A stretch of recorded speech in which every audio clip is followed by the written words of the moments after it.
6 लोगों सुपरवाइजर आ गए हैं अभी तक from different area of NCR, Agra से, झांसी से, कंस्ट्रक्शन से, प्रोजेक्ट से, हेडक्वार्टर वगैरह। Very good.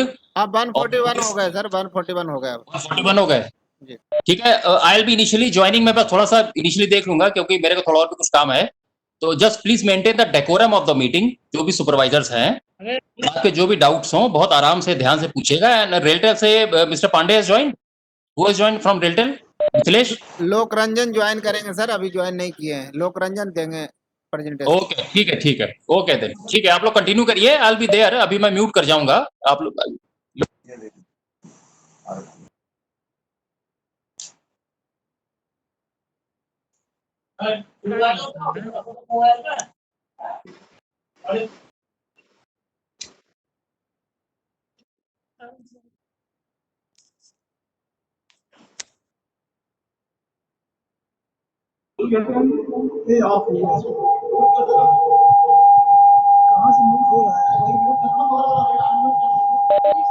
माइक कृपया ऑफ करके रखें, मैं ऑफ कर रहा हूँ।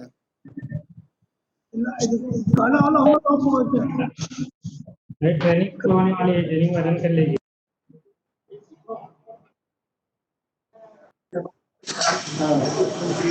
तो सर नमस्कार। हेलो, वन वे कम्युनिकेशन की तरह केवल सुनिए, माइक को ऑफ रखिए। जब जरूरत पड़े तभी अपना माइक ऑन करिए, वरना आप भी नहीं सुन पाएंगे, इको होने लगेगा। सभी लोग कृपया माइक ऑफ करके रखेंगे। जब जरूरत हो कुछ बोलने का तभी बोलेंगे, और ज्यादातर हो सके तो क्वेश्चन के लिए चैट बॉक्स का यूज करेंगे। धन्यवाद।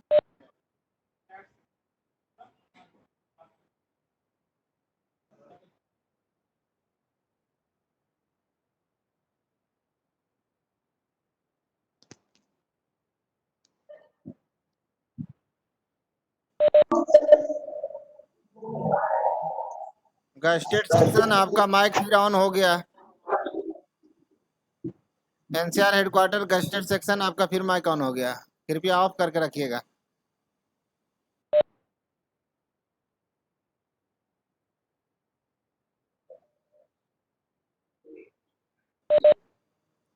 समरेश जी आपका माइक ऑन है, ऑफ कर लीजिए। राकेश जी आपका भी माइक ऑन है। अभी चालू है। आप म्यूट हो, आप म्यूट हो। निर्भय पटेल आपका माइक ऑन है, बंद कर लीजिए। राकेश जी माइक बंद कर लीजिए। चलिए।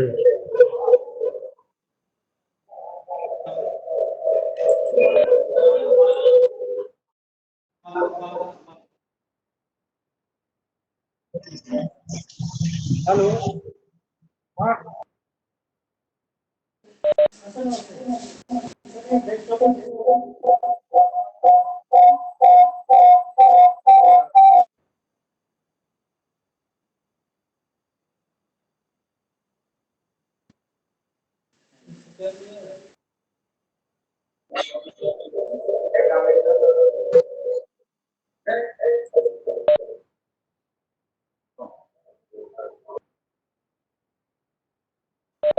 कई लोग माइक म्यूट करने की बात समझ नहीं पा रहे हैं। जब रेड कलर आएगा तब समझिए कि आपका माइक ऑफ हुआ।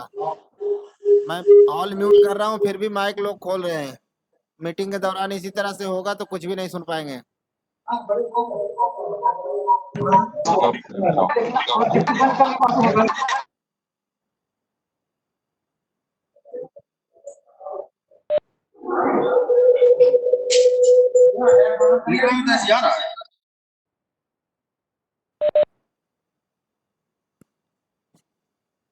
माइक टेस्टिंग, सभी को आवाज मिल रहा है? कृपया जिसको आवाज मिल रहा है वो लोग सुनते रहें और अपना माइक ऑन नहीं करें।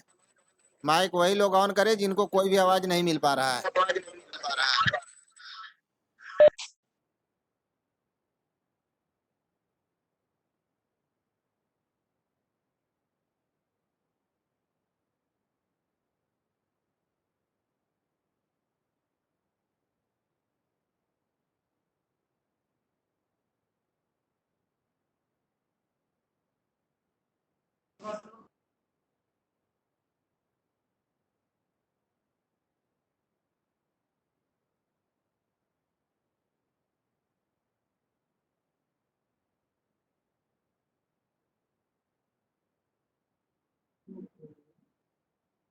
या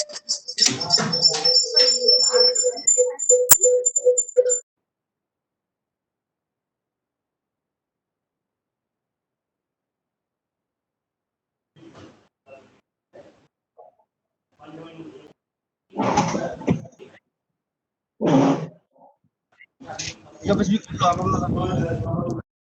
कर न्यू मोबाइल कर दें? अरे कुछ मत करो यार, आई आवाज पहुंच गई तो अब चिल्लाएंगे भैया बंद करो माइक। आपका माइक ही ऑन है। जो लोग बता रहे हैं कि माइक बंद करने की बात कर रहे हैं, आपका ही माइक ऑन था।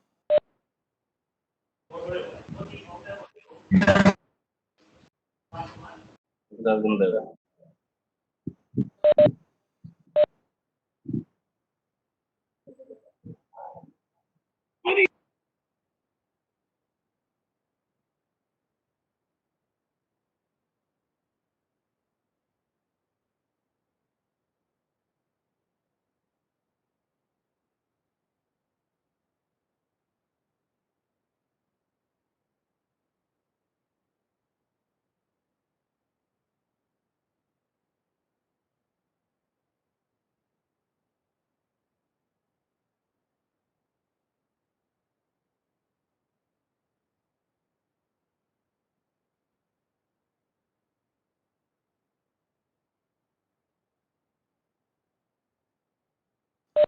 सभी पार्टिसिपेंट जितने भी लोग मोबाइल से कनेक्ट हुए हैं, कृपया अपना वीडियो बंद कर लें तो बेटर रहेगा।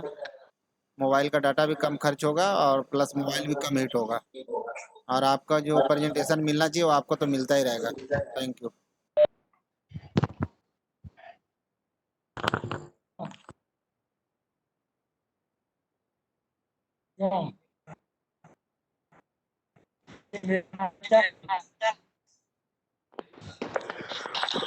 Good afternoon, everybody.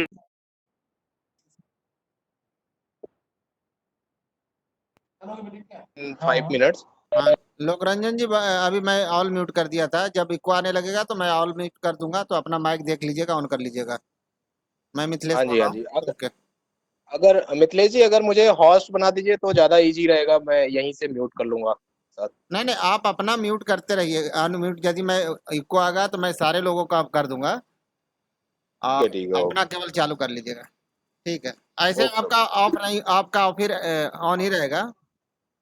जी जी जी। आप प्रेजेंटेशन देगा तो आपका नहीं ऑफ होगा, ऑन ही रहेगा। Mithilesh, this Lokranjan has joined. Yes sir, joint. Acha. Okay, that's very good. Welcome, Mr. Lokranjan. Sir good afternoon sir, good afternoon sir, नमस्ते sir. Good afternoon. Good afternoon. So I just had a small talk with my supervisor and officers. So I had requested that it should be done in a very cordial manner, और कम से कम बात करें। एक chat का भी function होता है, अगर कोई डाउट हो तो आप चैट भी कर सकते हैं, टाइप कर सकते हैं। और बाकी Mithilesh will conduct all everything, जिससे कि इको विको ना हो, मीटिंग आपकी वेबएक्स अच्छे से चले। So with these words, I'll ask Mr. Ranjan to take over and start the WebEx meeting. I'll be there. I'll be joining as and now. Right now, I will log out. Okay. Thank you. Thank you sir. Thank you.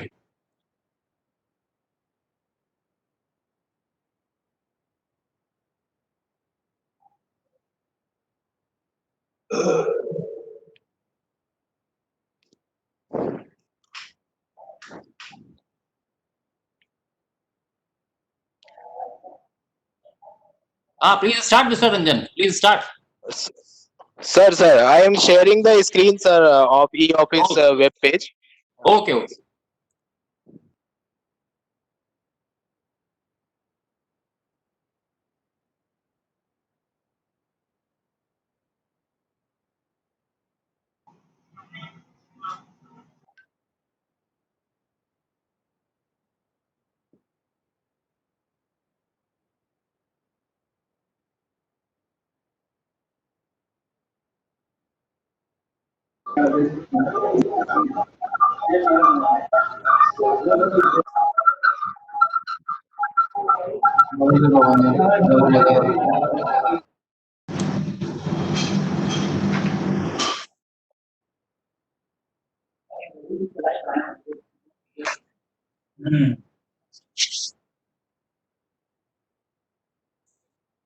ये पर्ची थोड़ी वो कहाँ गई?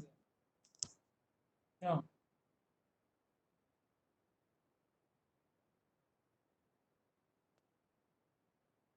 Office की training दे रहे हैं 3:30 बजे से।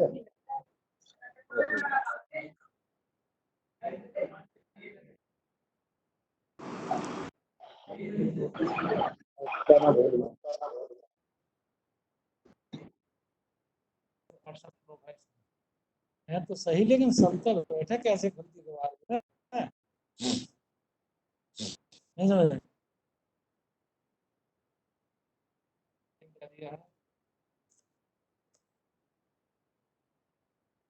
भाई जब नहीं जानते किसी से तो कोई मतलब मजा नहीं आता है ना। भाई आदमी अगर जानता होता था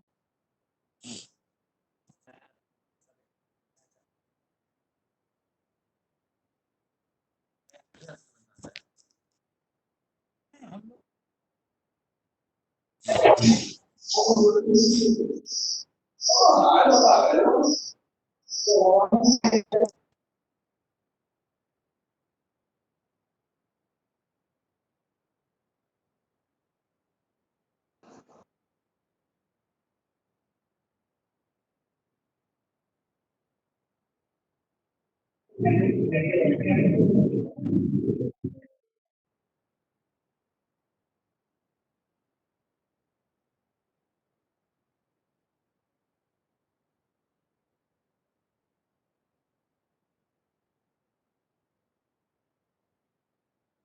लोकरंजन जी, आपका मोबाइल और लैपटॉप दोनों कनेक्टेड है? शेयरिंग मैं लैपटॉप से कर रहा हूँ क्योंकि उसमें माइक अवेलेबल नहीं हो पा रहा था। ओके। जी।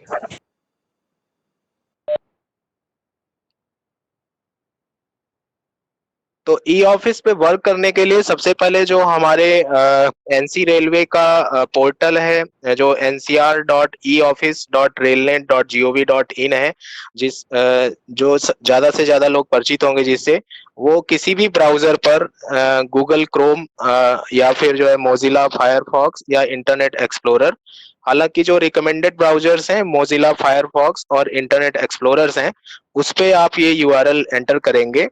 ये यूआरएल एंटर करने के बाद आपको ये लॉगिन पेज जो सामने आपको दिख रहा है, ये फिलहाल मैं आपको रेलटेल के ई ऑफिस के पोर्टल पे डेमो दिखा रहा हूँ। सेम ऐसे ही आपका लॉगिन पेज ओपन होगा। इस लॉगिन पेज में आपके पास लॉगिन आईडी और पासवर्ड डालने को आएगा। लॉगिन आईडी में हम लोग ये ध्यान देंगे कि जो हमारी gov.in आईडी है उसमें जो स्क्रीन शेयर नहीं हो रहा है। स्क्रीन तो दिखाई, स्क्रीन आ रहा है लोकरंजन जी, स्क्रीन आ रहा है।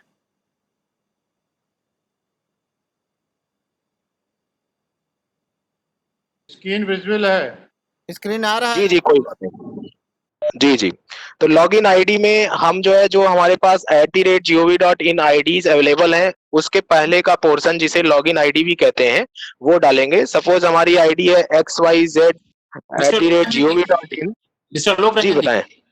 जी, मिथिलेश आप सारे सबको आवाज पहुंच रही है मिस्टर लोक रंजन की? That is very important. आवाज sir I have asked to confirm. अभी 340 लोग हैं सर, सभी लोग से कंफर्म करेंगे तो बहुत ज्यादा इको हो नहीं, पाएगा। सब लोग नहीं, मतलब इन जनरल 2-4 लोग बोलते हैं कि आवाजों को मिल रही नहीं मिल रही है।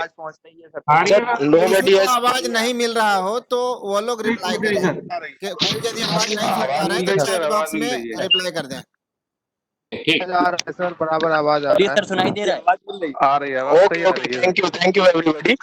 तो लॉगिन आईडी में हम लोग जो gov.in आईडी हमें प्राप्त हुई है एनआईसी के द्वारा ई ऑफिस के माध्यम से, उसका लॉगिन वाला पोर्शन डालेंगे। सपोज हमारी आईडी है xyz@gov.in, तो यहाँ पर सिर्फ xyz डालना है। तो जैसे मेरी आईडी है lokranjan.pandey, तो हमने @gov.in, तो हमने lokranjan.pandey यहाँ पर एंटर किया। उसके बाद आप अपना पासवर्ड डालेंगे। पासवर्ड आपके पास मैसेज आया होगा या आपने email.gov.in पर जाकर के उसे फॉरगॉट कर लिया होगा, या अगर officers are already using sparrow तो उनके पास ऑलरेडी स्पैरो वाला जो पासवर्ड होगा वो यूज करेंगे, क्योंकि उनकी सेम आईडी मैप की गई है। तो इस प्रकार से अगर आपको पासवर्ड चेंज भी करना है तो आप email.gov.in पर जाकर के जैसे एक जनरल मेल आईडी,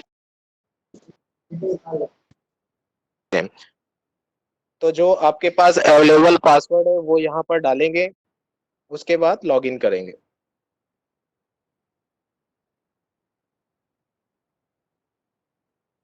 लॉगिन करते ही ये आपको एक ई ऑफिस का होम पेज शो करेगा, जो कि जिसमें सबसे ऊपर आपका नाम रहेगा। जब सबसे फर्स्ट टाइम आप जो है लॉगिन करिए ई ऑफिस पे, तो जरूर इंश्योर कर लीजिए कि आपके हेलो। नाम की स्पेलिंग वगैरह प्रॉपर है और आपका डेजिग्नेशन प्रॉपर है। ये ऊपर साइड में आएगा और यहाँ पर राइट हैंड साइड में आपको लॉग आउट का बटन भी दिख रहा है, यहाँ से आप लॉग आउट कर सकते हैं। इसके अलावा लेफ्ट हैंड साइड पे अगर आप ध्यान दें तो आपको कई सारे मॉड्यूल दिख रहे हैं ई ऑफिस सर्विसेज टैब में, जैसे फाइल मैनेजमेंट सिस्टम है, नॉलेज मैनेजमेंट सिस्टम है। फिलहाल हम लोग फाइल मैनेजमेंट सिस्टम जो ई ऑफिस का ये इम्प्लीमेंटेशन किया है वो ई फाइल फिलहाल किया है। बाकी और भी मॉड्यूल इसमें धीरे धीरे केएमएस भी इनबिल्ट किया जा रहा है। और इसके अलावा एनआईसी मेल जो ये लेफ्ट हैंड साइड में है, ये हमारा यूजफुल होगा ईमेल डायराइजेशन में। मतलब अगर आपके gov.in पर कोई मेल आई हुई है तो उसको आप डायरेक्ट ई ऑफिस के रिसीप्ट में ले सकते हैं। तो जो यूजफुल टैब है हमारे लिए अभी आज की डेट में वो है फाइल मैनेजमेंट सिस्टम और एनआईसी मेल। तो ई ऑफिस में डेली वर्किंग के लिए हम लोग फाइल मैनेजमेंट सिस्टम पे क्लिक करेंगे। हमने फाइल मैनेजमेंट सिस्टम पर क्लिक किया। फाइल मैनेजमेंट सिस्टम पर क्लिक करते ही जैसे आप कोई मेल वगैरह अपना लॉगिन करते हैं तो सीधे इनबॉक्स में आपको ले जाता है, वैसे ही ये आपके फाइल्स के इनबॉक्स में ले जाएगा।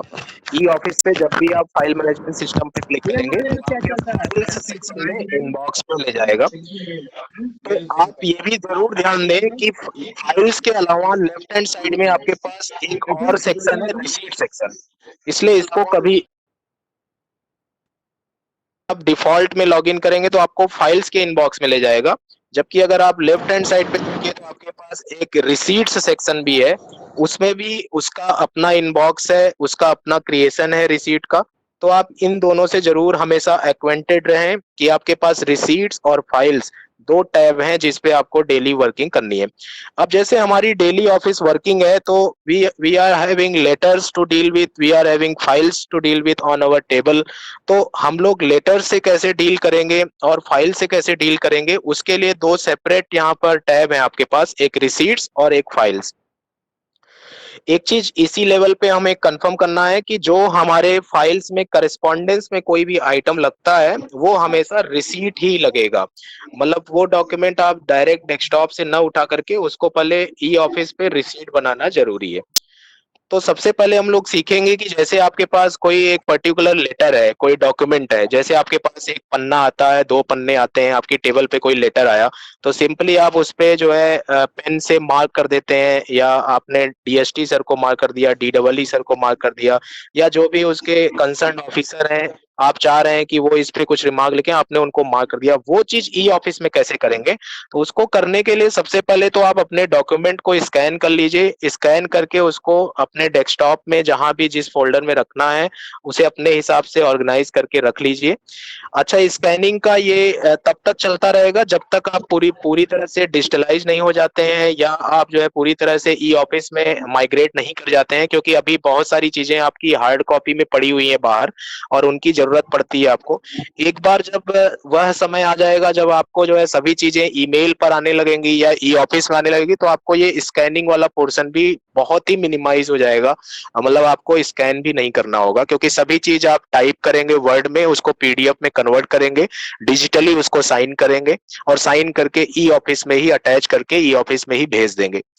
तो ये बेसिकली जब तक पूरी तरीके से ई ऑफिस में वर्क नहीं करना है हमें, मतलब डिजिटलाइज नहीं हो जाते हैं, तब तक हमें जो है फिलहाल स्कैनिंग वाला पर्पज हमारे लिए रहेगा। तो जो भी डॉक्यूमेंट आपके पास आया है, लेटर आया, उसको स्कैन करिए, डेस्कटॉप पे रख लीजिए और रिसीट्स में जाइए।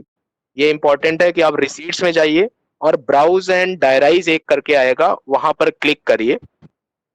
ब्राउज एंड डायराइज पे जैसे ही आप क्लिक करेंगे तो आपको ये पेज ओपन होगा जिसमें आपको अपलोड फाइल का ऑप्शन आएगा, ये लेफ्ट हैंड साइड में, और राइट हैंड साइड में उसकी कुछ डिटेल्स हैं जो आपको तीन अलग अलग सेक्शन में दिखाई दे रहा है। एक डायरी डिटेल्स, दूसरा कॉन्टैक्ट डिटेल्स और कैटेगरी एंड सब्जेक्ट। तो सबसे पहले तो जो आपने स्कैन करके रखा हुआ है उसको अपलोड कर लीजिए। जैसे मैं यहाँ पर अपलोड कर ले रहा हूँ, सपोज मैंने कोई लेटर जो है स्कैन करके रखा हुआ है, अभी आज ही वो लेटर आया हुआ है और उसको स्कैन करके रखा हुआ है, तो उसको हमने अपलोड कर दिया। जैसे ये लेटर हमें ADEE टुंडला से प्राप्त हुआ है ई ऑफिस ट्रेनिंग के संबंध में। अब सपोज इस पे कार्रवाई करनी है तो मैंने इसको अपलोड कर लिया, और उसके बाद राइट हैंड साइड में इस लेटर की कुछ डिटेल्स हम लोग फिलअप कर देंगे। हालांकि इसमें कुछ ही डिटेल्स मैंडेटरी हैं, जिसमें जिसमें स्टार मेंशन्ड है वो मैंडेटरी डिटेल्स हैं, तो आप चाहें तो सिर्फ मैंडेटरी डिटेल्स ही भरें। भी अगर इसको भविष्य में आप चाहते हैं कि ज्यादा से ज्यादा फील्ड से सर्च हो, तो उसके लिए ज्यादा से ज्यादा इंफॉर्मेशन यहाँ पे आपको देनी होगी। जैसे देखिए एक डिलीवरी मोड है, इसमें आपके पास कई ऑप्शन है, by hand, by post, courier, email. ये मतलब लेटर बाई हैंड डाल दिया आपने, या आप ये टाइप क्या है, कोई लेटर है, कोई सर्कुलर है, कोई MOM है, एस्टिमेट है, वो सारी चीजें इसमें आप अपने हिसाब से डाल सकते हैं। तो जैसे लेटर डिफॉल्ट में लेटर पड़ा हुआ है तो लेटर ही रहेगा। उसके बाद रिसीव डेट मतलब कि कब ये लेटर आपको रिसीव हुआ है, और लेटर की एक्चुअल डेट क्या है वो यहाँ आप डाल सकते हैं। हालांकि ये मैंडेटरी पोर्शंस नहीं है, फिर भी आप अधिक से अधिक इंफॉर्मेशन इसमें डालिए। ये जो राइट हैंड साइड में आपको इंफॉर्मेशन डाल रहे हैं आप, this is known as metadata in the language of DBMS। ये मेटा डेटा है, ये जितने ज्यादा से ज्यादा फील्ड्स आप भरेंगे उन्हीं फील्ड से ये रिसीट बाद में सर्च हो सकता है। इसके अलावा जैसे VIP रेफरेंस है, सपोज आपके पास RTI के लिए कहीं VIP से आया, या ऑनरेबल सांसद महोदय से कोई लेटर आ रहा है, तो वो सब में आप VIP टैगिंग कर दीजिए। इसका ये फायदा रहेगा कि भविष्य में ये रिसीट जहां भी मूवमेंट होगी उसमें VIP का टैग रहेगा, तो आसानी से उसको सर्च किया जा सकता है। इसके अलावा कॉन्टैक्ट डिटेल्स है, जिसमें आप उस व्यक्ति का कॉन्टैक्ट डालेंगे जहां से आपको ये लेटर प्राप्त हुआ है। जैसे ये आलोक मिश्रा जी, सहायक मंडल विद्युत अभियंता परियोजना से प्राप्त हुआ है परिचालन से, तो आप ADEE वो ऑपरेशंस का नाम यहाँ पे डाल सकते हैं। इसमें नेम और डेजिग्नेशन पे ऑरेंज मार्क है, इसका मतलब है कि इधर नेम और डेजिग्नेशन इनमें से कोई भी एक आप भर सकते हैं। जैसे ही आप इसमें नाम लिखना शुरू करेंगे तो आपको ड्रॉप डाउन में कुछ नाम दिखाएगा। तो वो नाम इसलिए दिखा रहा है क्योंकि आपने उसको ऑलरेडी जो है अपने कॉन्टैक्ट लिस्ट में ऐड किया हुआ है, अपने एड्रेस बुक में ऐड किया हुआ है। तो आप भी, आपको पता है कि आपकी डेली डीलिंग जो है साल भर में मान लिया 50-60 लोगों से होती है या 500 लोगों से होती है। तो जब भी उनसे पहली बार लेटर आए तो उस ऑफिस का नाम या उस व्यक्ति का नाम एक बार एड्रेस बुक में जरूर ऐड कर लीजिए। यहाँ ऊपर देखिए बटन है ऐड टू एड्रेस बुक। जब एक बार इस पे बटन पे क्लिक करेंगे तो नेक्स्ट टाइम जैसे ही उसका पहला अक्षर लिखेंगे, लेटर लिखेंगे, तो वो ड्रॉप डाउन में आपके शो करने लगेगा। तो मतलब जब भी कहीं से पहली बार लेटर आए तो उसको जरूर अपने एड्रेस बुक में आप ऐड कर लीजिए। उससे ये सहूलियत रहेगी कि नेक्स्ट टाइम जब भी फॉर्म में नाम लिखेंगे तो वो ड्रॉप डाउन लिस्ट में आ जाएगा। इसके अलावा थर्ड इसमें है कैटेगरी एंड सब्जेक्ट। इसमें मेन कैटेगरी मैंडेटरी है।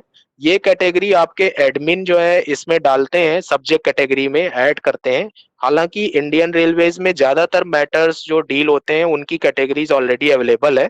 मतलब आपका लेटर किस कैटेगरी को बिलोंग करता है, किस सब्जेक्ट कैटेगरी को बिलोंग करता है, तो आप इसमें से सर्च कर लीजिए। नहीं मिलता है तो इसमें आपको मिसलेनियस भी है, वो डाल सकते हैं। तो ऐसा कोई हार्ड एंड फास्ट रूल नहीं है कि आपको नहीं मिल रहा है तो आप पहले तुरंत जो है एडमिन से ऐड करवाइए। फिर भी आप एडमिन को अपना लिस्ट दे सकते हैं, वो इसमें ऐड कर देंगे तो आपको ड्रॉप डाउन में शो करेगा। अब जैसे ये ई ऑफिस से रिलेटेड है, तो इसमें जैसे ई ऑफिस का पड़ा हुआ है कैटेगरी, तो हमने ई ऑफिस डाल दिया। उसके बाद सबसे इंपॉर्टेंट है इसमें सब्जेक्ट। सब्जेक्ट आप जो है, जो लेटर का सब्जेक्ट है वो एक्चुअल सब्जेक्ट यहाँ पर लिखिए, या फिर जो आप अपने किसी सब्जेक्ट से जो है उसको नॉमिनेट करना चाहते हैं तो वो सब्जेक्ट डालिए, ताकि जो जो भी व्यक्ति इसको पढ़े उसको क्लैरिटी आए कि ये लेटर का पर्टिकुलर सब्जेक्ट क्या है। तो जैसे यहाँ पर मैं सब्जेक्ट डाल दे रहा हूँ, डेमो ई ऑफिस ट्रेनिंग, ये सब्जेक्ट डाल दिया आपने। इसको डालने के बाद आपको नीचे अगर आप ध्यान दें तो एक बटन दिख रही है कस्टमाइज एक्नॉलेजमेंट। ये इंपॉर्टेंट बटन है। अगर आप इस पे क्लिक करते हैं कस्टमाइज एक्नॉलेजमेंट पे और तब इस रिसीट को जनरेट करते हैं, तो आपको एक एक्नॉलेजमेंट लेटर भी साथ में ये जनरेट करके दे देगा। उस लेटर का ये फायदा रहेगा कि जैसे सपोज किसी थर्ड पार्टी से या वेंडर से आपको कोई चीज प्राप्त हुआ है, आप उसको चाहते हैं कि ऑफिशियली या ईमेल पे जो है उसको एक्नॉलेजमेंट जाए, तो यही एक्नॉलेजमेंट लेटर जो ऑफिशियली ई ऑफिस से जनरेट हुआ है, उसे आप जो है मेल के थ्रू उन्हें भेज सकते हैं। तो वो ई ऑफिस के माध्यम से ही यहाँ पे जनरेट होगा। देखिए अब हम लोगों के पास दो ऑप्शन है, जनरेट और जनरेट एंड सेंड। अब सपोज आपको लगता है ये चिट्ठी एडी डबल ई साहब से आई है और आपको इसको सीनियर डी डबल ई को भेजना है, तो आप डायरेक्ट इसको जनरेट एंड सेंड कर दीजिए, क्योंकि आप बिल्कुल श्योर हैं कि इस पे मुझे क्या करना है। कभी कभी ऐसा केस होता है कि आप मॉर्निंग पे आए 9:30 10 पे और आपने देखा कि आपके पास 15 लेटर हैं, कुछ कल के लेटर है, कुछ अभी आए हैं, इनको डील करना है। तो एक ये तरीका है कि आप सभी को जो है स्कैन कर करके जनरेट करते जाइए। ये सभी लेटर्स आपके जो है क्रिएटेड वाले फोल्डर में पड़े रहेंगे और फिर बाद में आप एक एक करके प्रायोरिटी वाइज उसको कंसर्न व्यक्ति को भेजते जाइए, उसमें रिमार्क ऐड करके। तो फिलहाल हम लोग जनरेट कर लेते हैं। जैसे ही आप जनरेट पे क्लिक करेंगे तो ये रिसीट आपकी जनरेट हो गई और जनरेट होने के बाद चली जाएगी क्रिएटेड में। और साथ ही साथ इसने एक एक्नॉलेजमेंट देखिए क्रिएट कर दिया। जो एड्रेस मैंने कॉन्टैक्ट लिस्ट में डाला था उनके नाम एक एक्नॉलेजमेंट जनरेट कर दिया कि भाई आपका ये लेटर जो है रिसीव हो गया है और इसका करेस्पॉन्डेंस नंबर ये है। मैं इसी लेटर की बात कर रहा था, ये एक एक्नॉलेजमेंट लेटर है।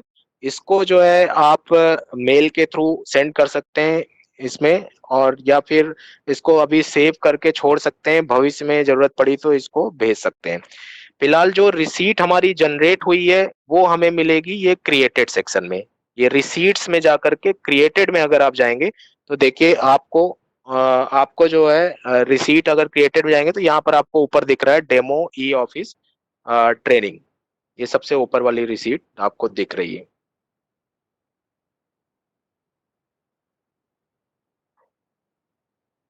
अगर उस पर क्लिक किया आपने तो देखिए वो रिसीट खुल गई है। ये राइट हैंड साइड में जो आपकी इंफॉर्मेशंस थी वो भी दिख रही है और लेफ्ट हैंड साइड में आपका जो पर्टिकुलर वो लेटर है वो भी दिखाई दे रहा है। अब आप चाहते हैं कि इस लेटर को कंसर्न को भेज दूं और उसमें अपना रिमार्क लिख दूं ताकि इस पे जो भी कार्य होना है आगे हो। तो उसके लिए यहाँ पर ऊपर अगर आप ध्यान दें तो छोटी छोटी बटन्स हैं, ऑप्शंस हैं, जैसे सेंड है, पुट इन अ फाइल है, कॉपी, डिस्पैच, ये सारे ऑप्शन आ रहे हैं। इसमें सेंड ऑप्शन है, इस पे हम लोग क्लिक करेंगे। जैसे ही सेंड पे क्लिक करेंगे तो एक नया डायलॉग बॉक्स खुलेगा जिसमें आपको एड्रेस मांगेगा कि किसको भेजना है ई ऑफिस पे। जैसे ये 2 है, सीसी है, तो लेटर को हम लोग 2 में नाम से सर्च कर सकते हैं किसको भेजना है। सपोज ये अभी फॉर डेमो पर्पज हम खुद को भेज लें। इस तरह से आपके एनसीआर हेडक्वार्टर में और आगरा, झांसी और प्रयागराज डिवीजन के जितने एम्प्लॉइज हैं, लगभग 5,000 एम्प्लॉइज, सभी के नाम इसमें आएंगे। तो कभी कभी आपको दिक्कत भी होगी कि आप किसी जैसे संजय जी को ढूंढ रहे हैं तो पता चला करीब 100 से 150 संजय के नाम है। तो उसके लिए आप ये एक्टिविटी कर लीजिए कि आप 2 पे जो हाइपर लिंक बना हुआ है उस पे क्लिक कर लीजिए। ये वन टाइम एक्सरसाइज रहेगी। और फिर कॉन्टैक्ट्स में जाइए, इसमें आपके पूरे एनसीआर हेडक्वार्टर और तीनों डिवीजन के सभी नाम रहेंगे, 5,000 लोगों के। एक बार आप उनको सबको अपने प्रिफर्ड लिस्ट में डाल दीजिए जिनसे आपकी डीलिंग रहती है। सपोज आपकी 300 लोगों से, 100 लोगों से, 150 लोगों से, तो एक बार अपनी प्रिफर्ड लिस्ट आप बना लीजिए। या आप कोई ग्रुप क्रिएट करना चाहते हैं, एसएनटी का अलग ग्रुप क्रिएट कर लीजिए और अकाउंट्स का अलग कर लीजिए अगर वेटिंग वगैरह के लिए आप फाइल बनाते हैं। तो ये ग्रुप्स भी आप जो है, जैसे यहाँ पर आप देख रहे होंगे ग्रुप्स ऑप्शन आ रहा है, तो जैसे कुछ ग्रुप देखिए बना हुआ है, PRYJ टेरिटरी सेक्शन 1, ऐसे आप अपने ग्रुप्स बना सकते हैं। ये ग्रुप्स बनेंगे कहाँ से, देखिए प्रिफर्ड लिस्ट तो यहीं से बन जाएगी। ऐसे आप टिक लगाइए, जितने पे टिक लगाएंगे वो सारी प्रिफर्ड लिस्ट में ऐड हो जाएंगी। ये नीचे देखिए ऑप्शन आ रहा है add to preferred list, already ये ऑप्शन है तो ये सीधी प्रिफर्ड लिस्ट में चली जाएंगी। और अगर आपको ग्रुप बनाना है तो वो ऑप्शन यहाँ सेटिंग में आएगा, नीचे जो सेटिंग है उसमें यूजर ग्रुप का है, वहां जाकर के नया ग्रुप बना लीजिए। वो भी हम लोग देख लेंगे अभी थोड़ी देर में। तो ये ऑप्शन है बेहतर करने को कि ताकि जब भी 2 में आप नाम लिखें तो आपको इतनी मेहनत ना करनी पड़े, सर्च करने की जरूरत ना पड़े। तो फिलहाल जैसे मैंने नाम से या डेजिग्नेशन से आप किसी को सर्च कर सकते हैं। जैसे ये येलो इसलिए आ रहा है क्योंकि ये मैंने खुद को सर्च किया है तो मेरा नाम येलो में आ रहा है। स्वयं को सर्च करेंगे, ये हमने सेलेक्ट कर लिया। और सीसी में जो है आप कितने भी लोगों को फॉर इंफॉर्मेशन, जैसे कोई लेटर है, कोई सर्कुलर है, आपने उसकी रिसीट बना दी है तो किसी एक उस व्यक्ति को भेजा जिससे कार्यवाही आपकी अपेक्षित है। इसके अलावा कई उन लोगों को भेज दिया जो फॉर इंफॉर्मेशन कॉपी में रखना चाहिए, वो सेमीकोलन के माध्यम से इसमें ऐड कर सकते हैं। जैसे किन्हीं को ऐड किया हमने, ये इनको ऐड किया, फिर सेमी कॉलन लगा दिया, फिर दूसरे व्यक्ति को ऐड कर दिया। तो ऐसे आप कितने भी लोगों को इसमें ऐड कर सकते हैं। और अगर सिर्फ प्रिफर्ड लिस्ट में से लोगों को ऐड करना चाहते हैं तो ये प्रिफर्ड लिस्ट पे आप क्लिक करिए तो प्रिफर्ड लिस्ट में से सर्च होगा, और ऑल से करेंगे तो ऑल से। तो ये जो ऊपर ऑप्शन आपको दिख रहे हैं, all, reporting officer, subordinates, in general, preferred list, ये ऑप्शन तभी सक्रिय होंगे जब आप इन ऑप्शन में काम किए रहेंगे पहले। मतलब एक बार अगर आप प्रिफर्ड लिस्ट बनाए रहेंगे तो आपको टू में से प्रिफर्ड लिस्ट में से ही सर्च करने का ऑप्शन आएगा। तो फिलहाल हम लोग ये रिसीप्ट जो है अपने को भेजते हैं।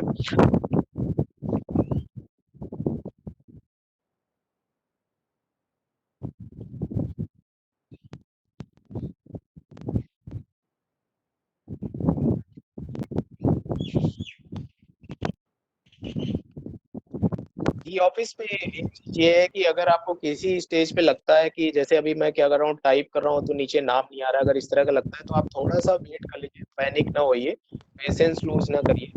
सिस्टम आसानी से ऐसा कोई एरर वगैरह नहीं देता है, आप थोड़ा सा वेट करेंगे तो थोड़ी देर बाद वो वर्क करने लगेगा। या अगर आपको ज्यादा दिक्कत हो रही है तो आप लॉग आउट करके फिर से लॉग इन हो जाइए। तो जहां तक आप काम किए रहेंगे वहां वहीं से आप रिज्यूम कर सकते हैं। जैसे ये नाम आ गया, आपने सेलेक्ट कर लिया। इसके अलावा सीसी में फिलहाल मैं नहीं रख रहा हूँ, आप रख सकते हैं। उसके अलावा सेट ड्यू डेट है, इसमें जब तक आप चाह रहे हैं कि आपका लेटर का रिस्पांस आ जाए तो वो ड्यू डेट आप सेट कर सकते हैं। एक्शन वगैरह के कुछ ऑप्शन दिए हुए हैं, जो आप चाहते हैं कि कोई जो हमारा ऑफिसर जिसको भेज रहे हैं वो बाहर से ही देख ले कि किस पर्पज के लिए आपने लेटर भेजा है। फॉर डिस्कशन है, फॉर फिक्सिंग अ मीटिंग है, रिस्पॉन्स है, या सिंपली पुटअप किया है आपने, या फॉर नेसेसरी एक्शन है, इस तरह से। और प्रायोरिटी आप सेट कर सकते हैं, whether it's out today, most immediate या इमीडिएट, इस तरह से। जैसे मैंने मोस्ट इमीडिएट डाल दिया।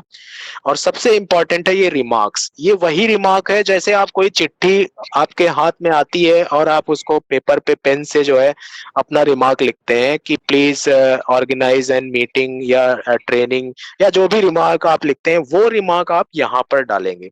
जैसे हमने लिखा okay please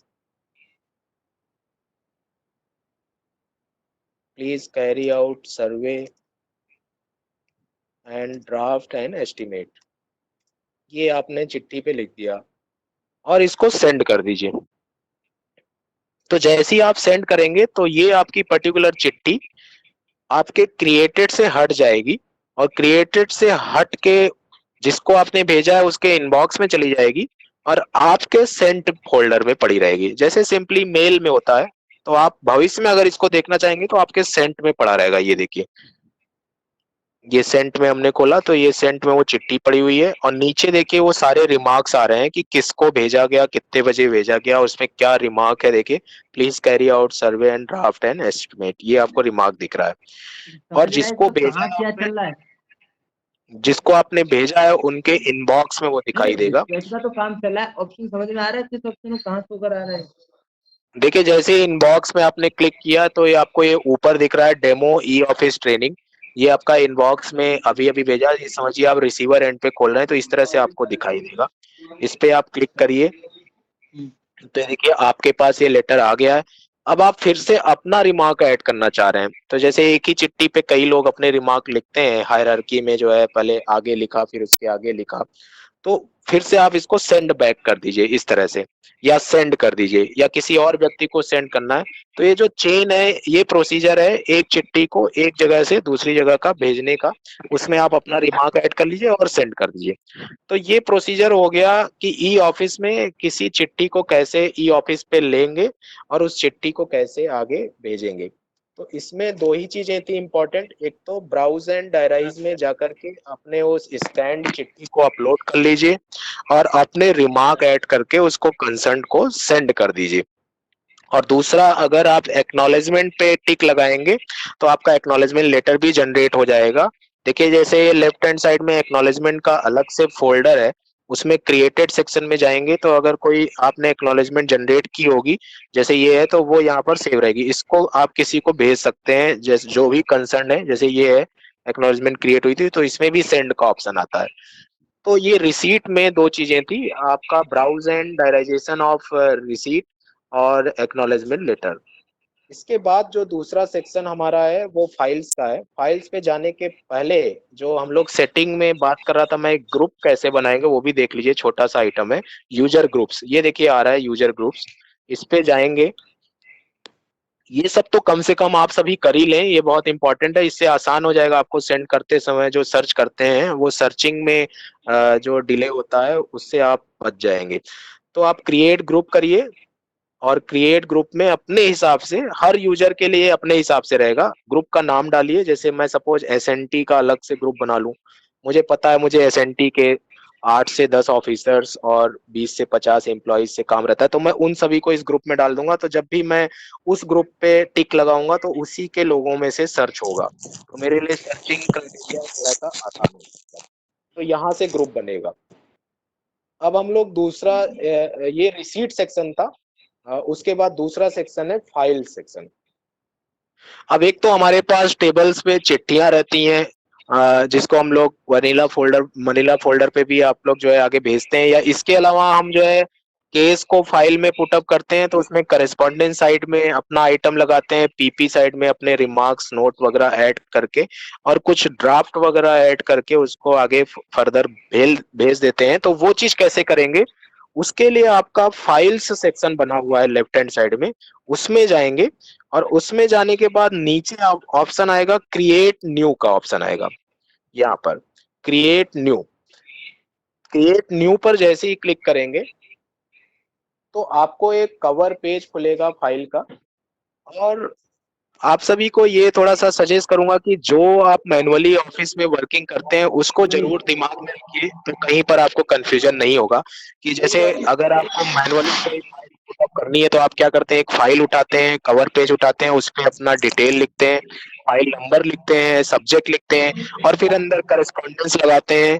left hand side में आप पीपी लगाते हैं।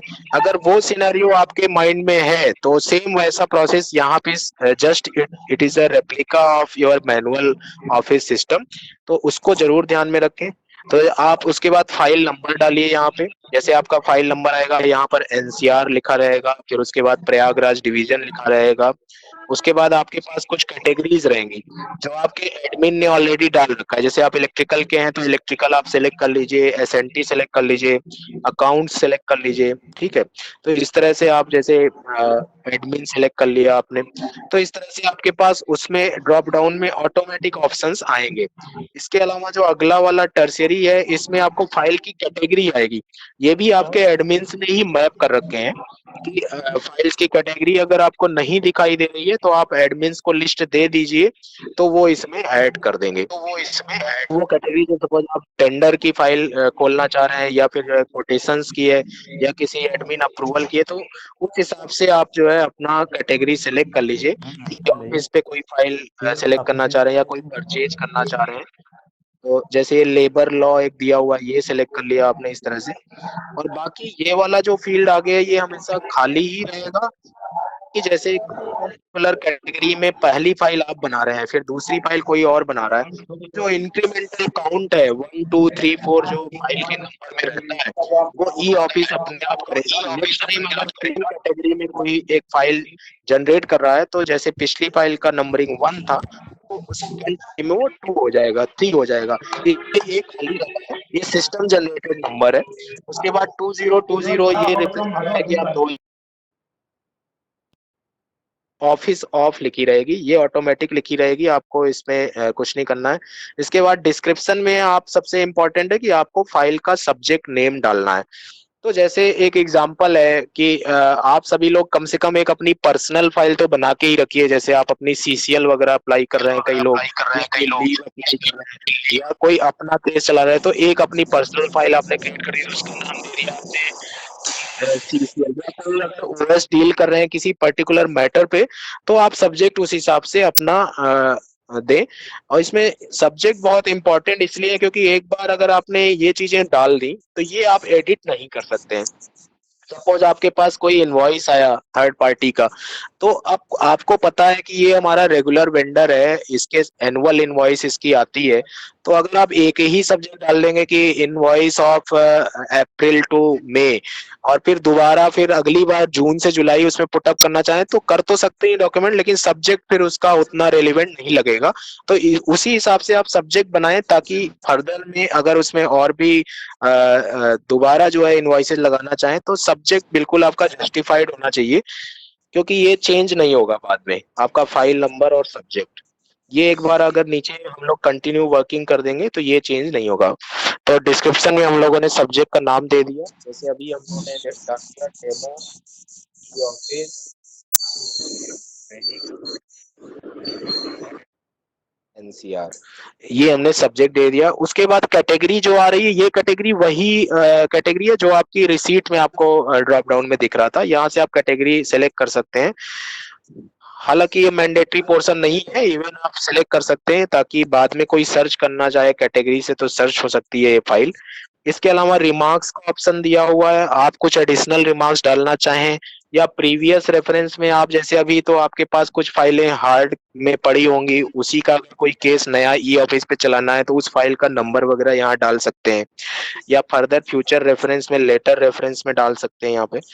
तो इसमें सबसे इंपॉर्टेंट था फाइल नंबर और सब्जेक्ट। इतना डालने के बाद आप जो है कंटिन्यू वर्किंग बटन पे क्लिक करेंगे, नीचे आ रहा है कंटिन्यू वर्किंग, इस पे क्लिक करेंगे। जैसे ही आप इस पे क्लिक करेंगे तो आपको एक डायलॉग बॉक्स खुलेगा जिसमें ये कंफर्मेशन मैसेज आएगा कि भाई फाइल नंबर जनरेट किया जा रहा है, do you wish to proceed. ये इसलिए पूछ रहा है क्योंकि ऑफिस में एक बार कोई फाइल अगर आप जनरेट कर देंगे तो उसको फिर आप डिलीट नहीं कर सकते हैं, वो कहीं ना कहीं किसी के सेंट में, किसी के इनबॉक्स में या आपके क्रिएटेड फोल्डर में कहीं ना कहीं वो पड़ी रहेगी। तो इसलिए आप सोच समझ के कोई फाइल क्रिएट करें, और अगर मान लिया गलती से हो भी जाती है तो वो गार्बेज में पड़ी रहेगी, लेकिन आप उसको डिलीट नहीं कर सकते हैं। फिर डिलीट करवाने के लिए फिर एनआईसी वगैरह को मेल लिख के फिर एक दिन जितनी गार्बेज फाइलें उनको आप डिलीट करने का ऑप्शन, फिर वो अलग मैटर हो जाएगा। फिलहाल हम लोग अपनी सावधानी से फाइल को जनरेट करें। आप ओके कर दीजिए। जैसे ही ओके करेंगे तो एक फाइल नंबर जनरेट हो जाएगा, उसके अलावा सब्जेक्ट का नाम भी ऊपर आ जाएगा।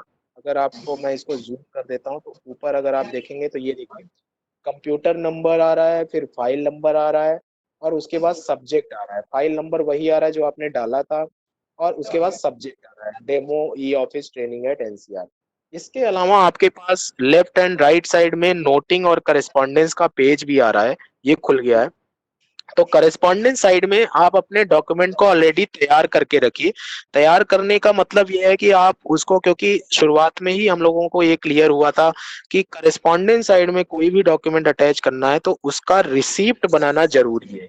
जो प्रोसेस अभी हम लोगों ने पहले सीखा था कि ब्राउज एंड डायरीज करके उसको पहले रिसीप्ट बनाना जरूरी है, क्योंकि करस्पॉन्डेंस में कोई भी आइटम अगर आपको अटैच करना है तो वो रिसीप्ट होना चाहिए। वो डेस्कटॉप से या किसी फोल्डर से या आपके कंप्यूटर से डायरेक्ट आप नहीं उठा सकते। अटैच करेंगे कैसे, उसके लिए आपको देखिए यहाँ ऑप्शन दिख रहा है टीओसी का, टेबल ऑफ कंटेंट्स का, इस पे क्लिक करेंगे और टेबल ऑफ कंटेंट पे क्लिक करने पर ये अटैच ऑप्शन आ रहा है, आप अटैच पे क्लिक करेंगे। और देखिए जो आपको डॉक्यूमेंट अटैच करना है वो ऑलरेडी आप तैयार रखिए। जैसे आपने तैयार रखा है डेमो ई ऑफिस ट्रेनिंग, अभी जो सिंगल पेज का हमारा मैटर था वो आपने ऑलरेडी तैयार कर रखा है, तो उसको आप जो है ये क्लिक करके और नीचे के अटैच पर दीजिए। जैसे ही आप अटैच पर क्लिक करेंगे राइट हैंड साइड में लिस्ट दिखा रहा है कि क्या क्या चीजें आप अटैच कर रहे हैं। अगर इसको गौर से देखें, देखिए इसमें रिसीट का नंबर भी है, उसके बाद है सब्जेक्ट भी है, और टाइप मतलब पीयूसी, पीयूसी का मतलब पेपर अंडर कंसिडरेशन। अगर आप 50 रिसीट इसमें अटैच करते हैं और आप चाहते हैं कि आपके ऑफिसर इसमें से 15 रिसीट हैं जो इंपॉर्टेंट है, जो रेफरेंस वाली हैं, और कुछ अदर पर्पज से आपने डाल रखी है, तो आप उसको पीयूसी मार्क कर सकते हैं। मार्क करने के लिए ऊपर देखिए ऑप्शन आता है चूज वन, देखिए मार्क एज पीयूसी। अगर आप पेपर अंडर कंसिडरेशन मार्क करना चाहते हैं तो कर दीजिए, या आपको लगा कि यार ये तो गलती से अटैच हो गई है तो आपके पास डिटैच का भी ऑप्शन है, this is the option of detach, ये आप इसको डिटैच कर सकते हैं। और इसके अलावा कितने पेज हैं इसमें, ये है, ये आ जाएगा। तो आप कितने भी रिसीट जो है अटैच कर सकते हैं, और रिसीट 20 MB का बना सकते हैं जो ब्राउज एंड डायराइज आप कर रहे थे। 20 MB में अगर आपके 50 से 60 पेज आ जाते हैं अच्छे स्कैन किए हुए, तो अगर आपके 500 पेज आपको करेस्पॉन्डेंस साइड में अटैच करने हैं तो 10 रिसीट बनानी पड़ेगी इस तरह से। मतलब आपके 50-50 पेज की हो गई। तो इस तरह से आपके पास जो भी डॉक्यूमेंट करेस्पॉन्डेंस साइड में अटैच करना है वो आपको ब्राउज एंड डायराइज करके रिसीप्ट बना के आप तैयार रखिए, क्योंकि जैसे ही आप देख रहे होंगे, जैसे ही आप अटैच पे क्लिक कर रहे हैं तो आपको रिसीप्ट में ले जा रहा है। वो रिसीप्ट आपके क्रिएटेड की रिसीप्ट रहती है और आपके इनबॉक्स की रिसीप्ट रहती है। देखिए, जैसे आप रिसेंट का मतलब होता है जो टॉप में आपने अपलोड किया लेटेस्ट वो दिखाएगा, और ऑल पे अगर आप क्लिक करेंगे तो सारी रिसीप्ट जो है पेज के फॉर्म में दिखाएंगी। ये देखिए आपको दिखा रही है।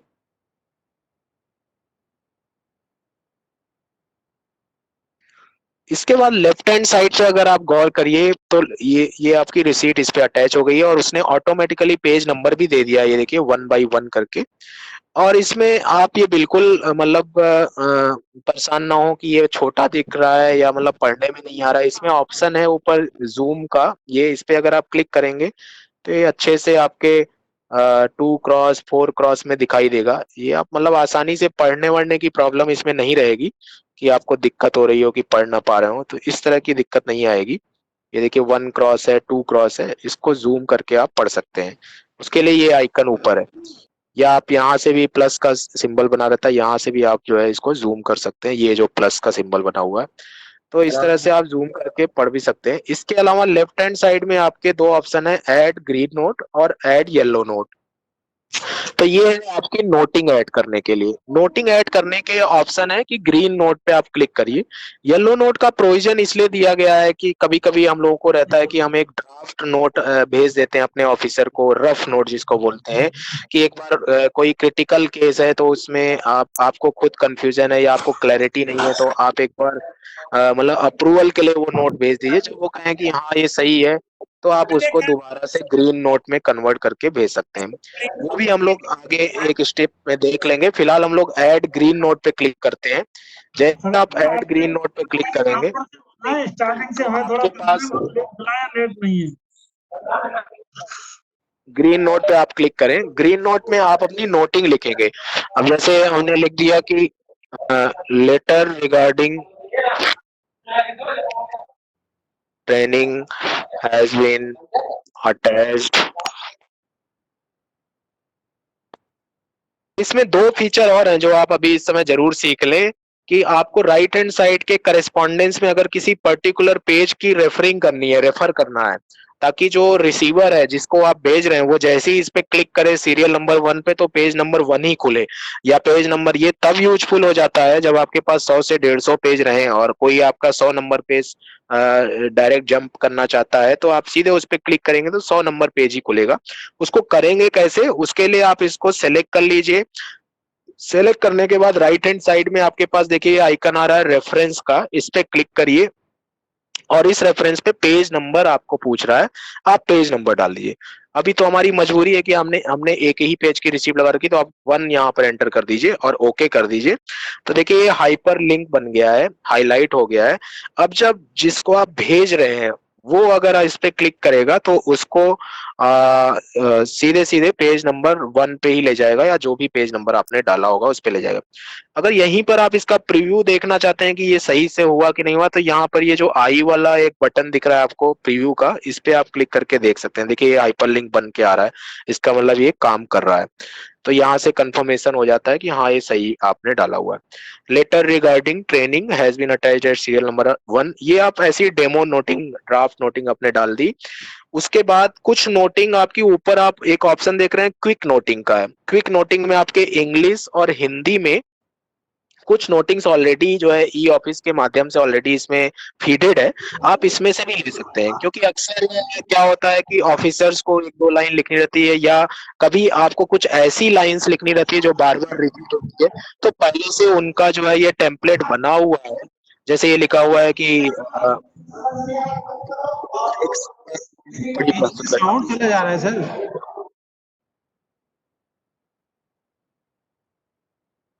तो आप ये क्विक नोटिंग से भी आप नोटिंग को सिलेक्ट कर सकते हैं। जैसे एक ये budget provision exist for this provision, इस पे सिलेक्ट किया तो देखिए नीचे आ गया।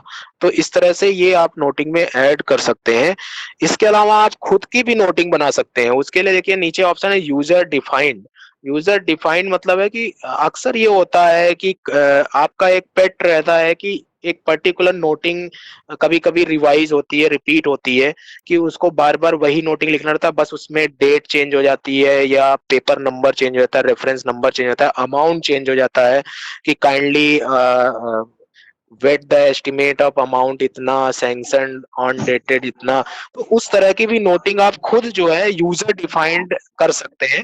वो भी सेटिंग से ही करेंगे। यहाँ लेफ्ट हैंड साइड में जो सेटिंग था उसमें जाकर के आपकी क्विक नोटिंग का यूजर डिफाइंड आएगा ऑप्शन, उसमें आप कर सकते हैं। जब वहां पर आप वो यूजर डिफाइंड बना लेंगे तो यहाँ पे आपके ऑप्शन में ये यूजर डिफाइंड में आ जाएगा। जैसे देखिए कुछ बना रखे हैं हमने कि as attached at serial number kindly sanction the estimate as per SOP para. अब मुझे सब में ये लिखना रहता है सपोज, तो मैंने इस पे क्लिक किया तो आपका बार बार टाइप नहीं करना पड़ेगा। तो ये जो नोटिंग है ये सेम जैसे आप वर्ड पे वर्क करते हैं सेम उसी तरीके का फीचर है। तो इस पे आप जो है या तो खुद से टाइप करिए या पहले से ही आप वर्ड में बना रखे हैं तो उसको जो है यहाँ पर कॉपी पेस्ट कर दीजिए। इसमें अगर हिंदी में करना है तो आपके पास यूनिकोड फॉन्ट में ये सपोर्ट करता है। आप वर्ड में यूनिकोड में एंटर करिए और यहाँ पर कॉपी पेस्ट कर दीजिए। बस इसमें कुछ दिक्कतें हैं जो हम लोगों ने एस्केलेट कर रखा है। जैसे इसमें रूलर नहीं है। जैसे वर्ड में आप जो है आप जो है अलाइनमेंट वगैरह सेट कर लेते हैं आसानी से, इसमें आसानी से नहीं होता है। इसमें आप कहाँ पे मिलेगा? हाँ जी, यूनिक फॉन्ट कोड कहाँ से मिलेगा वो हिंदी वाला जो है? वो यूनिकोड सर आपको जैसे वर्ड में जब आप जो है उसको टाइप करते हैं तो आप उसको इंस्टॉल कर लीजिए प्लगइन, अगर आपके उसमें नहीं है। वैसे सभी लैपटॉप में या डेस्कटॉप में जब आप लेते हैं तो उसमें रहता है यूनिकोड फॉन्ट, ऑलरेडी माइक्रोसॉफ्ट के द्वारा दिया जाता है। नहीं तो आप गूगल में यूनिकोड फॉन्ट जो है आप डाउनलोड करके उस प्लगइन को डाल सकते हैं। ये जो हमारे उसमें कंप्यूटर में है वो कुर्ती हम यूज करते हैं ज्यादातर, तो क्या इसमें सिलेक्ट कुर्ती नहीं हो सकता है? जैसे ऊपर जो लैंग्वेज जो आ रही है इंग्लिश में, तो क्या कुर्ती नहीं सिलेक्ट हो सकता है क्या इसमें? नहीं नहीं सर, इसमें आप देख रहे होंगे इसमें दिया भी नहीं है। इसमें कुछ ही फॉन्ट अभी सपोर्ट किए गए हैं, लेकिन यूनिकोड हिंदी की अगर बात करें तो हिंदी में सिर्फ यूनिकोड फॉन्ट। नहीं, जैसे कि हमारे सॉफ्टवेयर मतलब सिस्टम में सॉफ्टवेयर है वो डाउनलोड कर रखा है कुर्ती, तो यहाँ भी शो करना चाहिए उसको। अगर आप कॉपी पेस्ट करेंगे तो उसमें कुछ कभी कभी प्रॉब्लम आ जाती है। जैसे कुछ लेटर्स जो है मतलब सही नहीं आते हैं, तो इसलिए सर ज्यादातर लेटर हिंदी में ही टाइप होते हैं, तो हम डायरेक्ट कोई भी चीज टाइप करना चाहते हैं तो हिंदी का फॉन्ट होना चाहिए ना इसमें, जैसे कि अभी हम लैंग्वेज सेलेक्ट कर रहे हैं उसमें। हाँ हिंदी का है इसमें। देखिए आप इसमें अगर हिंदी में जो है अगर आप इसको टाइप करना, वही मैं कर रहा हूँ, लेकिन सपोर्ट सिर्फ यूनिकोड फॉन्ट करता है। ये देखिए सेलेक्ट लैंग्वेज में आप हिंदी में जाएंगे तो आप इसमें कर सकते हैं टाइप, लेकिन जो फॉन्ट का टाइप रहेगा वो यूनिकोड रहेगा, कृति देव या वो नहीं रहेगा। ये इस तरह से आप टाइप तो कर सकते हैं। Okay, thank you. वो लैंग्वेज का तो ऑप्शन ही है ही। सर जैसे आरपीएफ कानपुर से बोलना है, इसके लिए कम से कम जब तक आमने सामने की ट्रेनिंग नहीं होगी वो सही समझ में नहीं आ पाएगा। सर आमने सामने भी करा देंगे। अभी जैसे अभी हालांकि कई सारी ट्रेनिंग पहले भी ऑर्गेनाइज की जा चुकी है, तो आप बाद में सर अफसरों तक ये बात पहुंचाइए कि हमारे यहाँ कानपुर नेट आ ही नहीं रहा है, हम जो 3 घंटे से परेशान हैं। ये कैसे भी करके थोड़ा नेट नहीं आएगा सब हम कोई ट्रेनिंग नहीं ले पाएंगे ना। देखिए सर इसमें 2-3 चीजें हैं। अगर आपके पास रेल नेट नहीं है तो उसका अरेंजमेंट किया जा रहा है। रेल नेट है सर, जी फिर लेकिन आता ही नहीं है साहब, चलता ही नहीं है, बहुत स्लो चलता है, खुलता ही नहीं है।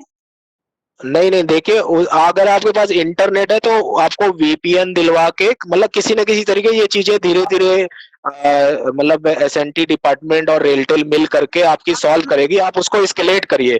आप हम लोगों को चिट्ठी लिखिए कि आपका नेट स्लो चलता है, तो वो सारी चीजें आपकी करी जाएंगी धीरे धीरे। साहब हमको लेट मिला है, जो नेट नहीं था, थोड़ा एक इनिशियल कर दो, हम कहाँ से चलेंगे जो है। फिर वही तो आप इंटरनेट यूज करिए, इसके लिए मोबाइल का इंटरनेट भी सफिशियंट है। उस पे आप वीपीएन सीनियर डीएससी सर से लिखवा लीजिए कि हमें वीपीएन चाहिए। वीपीएन जो है आपको एसएनटी डिपार्टमेंट दिलवा देगा। उसके लिए स्पॉक जो है सीसी सर ने बना रखा है, तो आपको वीपीएन मिल जाएगा और आसानी से आप काम कर सकेंगे। इसमें कोई बहुत ज्यादा स्पीड की जरूरत नहीं चाहिए। अगर हम आप समझ रहे हैं कॉम्प्रेटर आदमी, लेकिन हम समझ रहे हैं बहुत जल्दी पकड़ जाएंगे। एक्चुअली क्या है कि हम नेट चलाते चलाते लेट मिल पाएंगे। ठीक है साहब, नहीं, मोबाइल का भी यूज कर सकते हैं जी।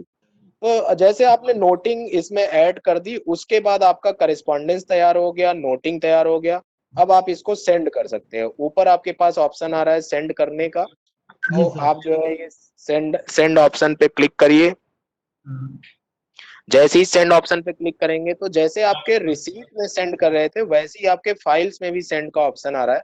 अब इसमें भी वही चीजें मैं आपको बताऊंगा कि आपके प्रिफर्ड लिस्ट में या रिपोर्टिंग ऑफिसर अगर आपने सेट कर रखा है तो आप सीधे प्रिफर्ड लिस्ट से आप सिलेक्ट कर सकते हैं। अदरवाइज ऑल पे आप क्लिक रहने दीजिए और यहाँ पे जिसको भेजना है उसको नाम से सर्च कर लीजिए। जैसे मैंने खुद को सर्च कर लिया। अब इसमें आपको सीसी बटन नहीं दिख रहा होगा क्योंकि फाइल जो है सिर्फ एक टाइम पर तो एक ही व्यक्ति को जाएगी। हाँ, अगर एक ही फाइल पे 4 लोगों को अप्रूवल या सिग्नेचर करना है तो 1 बाई 1 जाएगी। जैसे हमने सपोज सीनियर डीएसटी साहब को भेज दिया, फिर सीनियर डीएसटी साहब ने सीनियर डीएन साहब को भेज दिया, फिर उन्होंने डीआरएम साहब को भेज दिया, तो वो जो भी हायरार्की है डिफाइंड उसके हिसाब से वो, लेकिन एक बार में एक ही व्यक्ति के पास ये फाइल रहेगी। इसके अलावा इसमें अगर ईमेल और एसएमएस पे आप टिक करते हैं तो आपको जो है कंसर्न जिस भी यूजर को है उसको एसएमएस जाएगा कि भाई आपके पास ये फाइल इस सब्जेक्ट की और ये फाइल नंबर है, रिसीव हुई है। या ईमेल जाएगा कि आपके पास ये ईमेल मतलब ये फाइल जो है आपको प्राप्त हुई है। तो कहीं भी अगर आप रास्ते में होंगे या बाहर हैं तो आपको एक इंटीमेशन आ जाएगी कि ई ऑफिस पे कोई ना कोई फाइल आई हुई है। तो आप मोबाइल पर भी खोल सकते हैं। हाँ जी, बताएं। ये जो हम ईमेल और एसएमएस वाला हम ऑप्शन क्लिक करते हैं लेकिन शो नहीं कर, किसी को देता नहीं। हमने 2-3 बार करके देख लिया है, मतलब अलर्ट नहीं तो करता सर है आप हमने फाइल सबमिट कर दी है इससे संबंधित। नहीं ऐसा हो रहा होगा। देखिए मेरे पास तो आता है। आप ये चीज ग्रुप वगैरह पे डालिए ये सारी चीजें कि भाई ईमेल नहीं काम कर रहा है, एसएमएस नहीं काम कर रहा है, तो पर्टिकुलर केस को हम लोग देख लेंगे। ऐसा है नहीं, वैसे काम तो कर रहा है ज्यादातर केसेस में। आप मुझे व्हाट्सएप कर दीजिएगा या ग्रुप में डाल दीजिएगा। इसमें हमने 5-6 लोगों को जैसे सीनियर बताएं जी। एक चीज बताया सर, जैसे आपने मैं थोड़ा सा बैक जा रहा हूँ। आपने जैसे एक फाइल को कलेक्ट किया और कोरेस्पॉन्डेंस में अटैच कर दिया, ठीक है, और आप जी फाइल और इस तरीके से फाइल को हमने सेंड भी कर दिया, जैसे आपने अभी लोक रंजन पांडे को आप सेंड कर रहे हैं, ठीक। फाइल चली गई जी। वही रिसीट, वही जो करस्पॉन्डेंस जो था, जैसे कई बार होता है हम सेम रेलवे बोर्ड सर्कुलर कई बार कई जगह भेजते हैं, तो जी उसी को हम जैसे जो हो गया, क्या उसको बार अटैच करना पड़ेगा? क्या वो कहीं फाइल में रहेगा नहीं, मिलेगा नहीं हमको? सर इसमें करना पड़ता है ये चीज। इसमें जो आप कह रहे हैं जैसे मैनुअल में हम लोग करते हैं, अगर कोई पन्ना एक किसी फाइल में है उसी सर्कुलर को बार अटैच करना पड़ रहा है, जबकि वो मेरे ये फाइल में पहले से मौजूद है, मैंने किसी को भेजा है। लेकिन जब मगर मैं वही सर्कुलर किसी दूसरे आदमी को भेजता हूं तो मुझे वो दोबारा अटैच करना पड़ रहा है। सर मैं आपकी बात समझ गया। ये जैसे सर मैनुअल फाइल में किसी फाइल में आपका कोई डॉक्यूमेंट लगा हुआ है और उसी डॉक्यूमेंट को अगर आपको दूसरी किसी मैनुअल फाइल में लगाना है तो आप सर उसकी फोटोकॉपी लेते हैं या प्रिंट करके उसको दूसरी फाइल में लगाते हैं। तो वो सर प्रोसीजर तो यहाँ फिलहाल के लिए करना पड़ेगा, मतलब उसको दोबारा से सर अटैच करना पड़ेगा दूसरी फाइल में। ये करना पड़ेगा सर इसमें। अभी तो यही फीचर है ऑन डेट कि अगर आपको एक ही रिसीट 2 फाइल में लगानी है तो आपको दोबारा से उसको अटैच करना पड़ेगा। अब देखिए ना, सोचिए ना कि ई ऑफिस है, मेरे पास वो फाइल पहले से मौजूद भी है, मुझे समझ गया सर, है ना? तो ये मतलब जी ये मैं केस हम लोगों ने ऑलरेडी एस्केलेट किया है सर। अभी सर 30 जून तक में जो है कुछ रिवीजन अपग्रेडेशन कर रहे हैं वर्जन में, कुछ चीजें और इनहेंस होंगी। फिलहाल आज की डेट तक तो यही है कि अगर आपको किसी फाइल में फिर से वही रिसीप्ट दूसरी फाइल में आपको अपलोड करना है, अटैच करना है, तो आपको दोबारा से करना पड़ेगा। फिलहाल तो यही है सर। अब जैसे हम लोग भेज रहे हैं तो इसमें हेलो, इसमें क्या ये पॉसिबल है मान लीजिए रिसीप्ट में लेटर आया, उसको हम एक ही साथ सेंड भी कर दें और उसको फाइल में भी पुटअप कर दें? अभी क्या है 2 बार करना पड़ता है, पहले सेंड अपने आप को करना पड़ता है जिसको भेजना है, और फिर दोबारा उसको फाइल में अटैच करना है। एक साथ दोनों चीजें नहीं हो सकती हैं। नहीं, यही सर फ्लॉ है इसका कि जैसे कोई रिसीट है तो उसके साथ एक ही एक्शन आप कर सकते हैं। अगर आपने उसको पुट इन अ फाइल कर दिया तो आपके फाइल में चली जाएगी, और अगर आपने उसको सेंड कर दिया तो आपके सेंट में दिखाएगा। ये चीज है सर इसमें।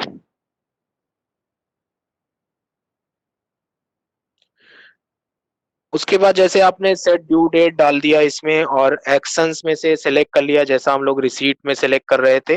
प्रायोरिटी आपने इसकी जैसे मोस्ट इमीडिएट सिलेक्ट कर लिया, और उसके बाद रिमार्क्स आपने मेंशन कर दिया।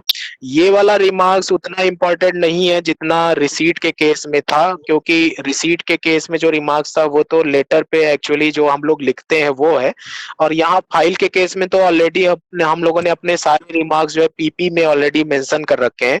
तो इस रिमार्क्स में जस्ट जो है इंटीमेशन इन शॉर्ट जैसे फॉर नेसेसरी एक्शन लिख दिया, या अर्जेंट ऐसे करके दोबारा से लिख दिया, क्योंकि पीपी में ऑलरेडी हमने अपनी सारी चीजें लिख रखी हैं।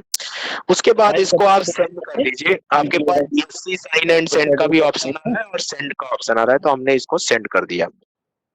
जैसे ही आप सेंड करेंगे तो ये फाइल आपके क्रिएटेड से हट करके ये सेंट में चली जाएगी।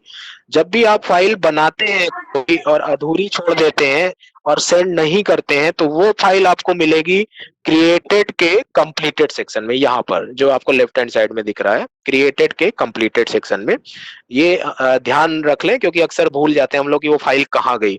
अगर आपको कोई फाइल पे आप काम कर रहे हैं, अचानक से आपने ऑफिस छोड़ दिया या कोई दूसरा काम करने लगे, या पावर सप्लाई चली गई, नेक्स्ट डे आपको करना है, तो आप बेफिक्र रहिए। जहां तक आपने नोटिंग लिखी है, जो अटैचमेंट आपने किया है, वो आपको नेक्स्ट डेट पे या नेक्स्ट टाइम जब आप लॉगिन करेंगे तो वो मिलेगा आपको क्रिएटेड के कंप्लीटेड फोल्डर पे। और कोई भी फाइल है या तो आपके इनबॉक्स में दिखेगी, या आपके कंप्लीटेड में दिखेगी, या आपके सेंट में दिखेगी, या किसी और के इनबॉक्स में दिखेगी। तो आप सर्च करके उसको देख सकते हैं। अगर आपको नहीं याद आ रहा है तो कोई भी जो भी कीवर्ड है ऊपर यहाँ पे जो सर्च है, ये कोई पावरफुल टूल है, ये सर्च काफी डिटेल में सर्च करता है, तो आप इसमें कोई भी कीवर्ड डाल के उस फाइल को सर्च कर सकते हैं। अभी जैसे जो हम लोगों ने फाइल भेजी वो हमने खुद को भेजी है, तो देखिए अब सपोज आप रिसीवर एंड पे ऑफिसर हैं, आपने इसको खोला, इनबॉक्स पे आपके वो फाइल आ गई। ये देखिए बोल्ड में सबसे ऊपर ये फाइल आ गई। देखिए इसमें आपका सब्जेक्ट लिखा हुआ है, सेंट बाय लिखा हुआ है, किस डेट और टाइम पे सेंट हुआ है, और कुछ रिमार्क्स जो बाहर से दिए थे वो इस पे आप यहाँ पे देख सकते हैं। देखिए फॉर नेसेसरी एक्शन हमने लिखा था, तो ये आपको दिख रहा है। अब आपने इस पे क्लिक करके इसको खोला कि इस फाइल में एक्चुअल में क्या है, और फिर आप इस पे कार्रवाई करना चाहते हैं, तो आपको देखिए ये करस्पॉन्डेंस और नोटिंग ये खुल जाएगी। ये देखिए नोट 1 दिख रहा है आपको, और उसका करस्पॉन्डेंस दिख रहा है। अब आप इसमें अपना नोट ऐड करना चाहते हैं, तो ऐड ग्रीन नोट करिए। अब ऐड ग्रीन नोट करने के बाद आप चाह रहे हैं कि यार पुराना वाला नोट भी सामने दिखता रहे, तो उसके लिए प्रीवियस नोटिंग पे आप क्लिक करिए, तो वो नोट आपके राइट हैंड साइड में दिखता रहेगा। ये देखिए आपकी प्रीवियस नोट जो नोट 1 है वो यहाँ पर दिखाई दे रहा है। अब आप नोट 2 लिखे, आपने लिख दिया कि sanction as per SOP para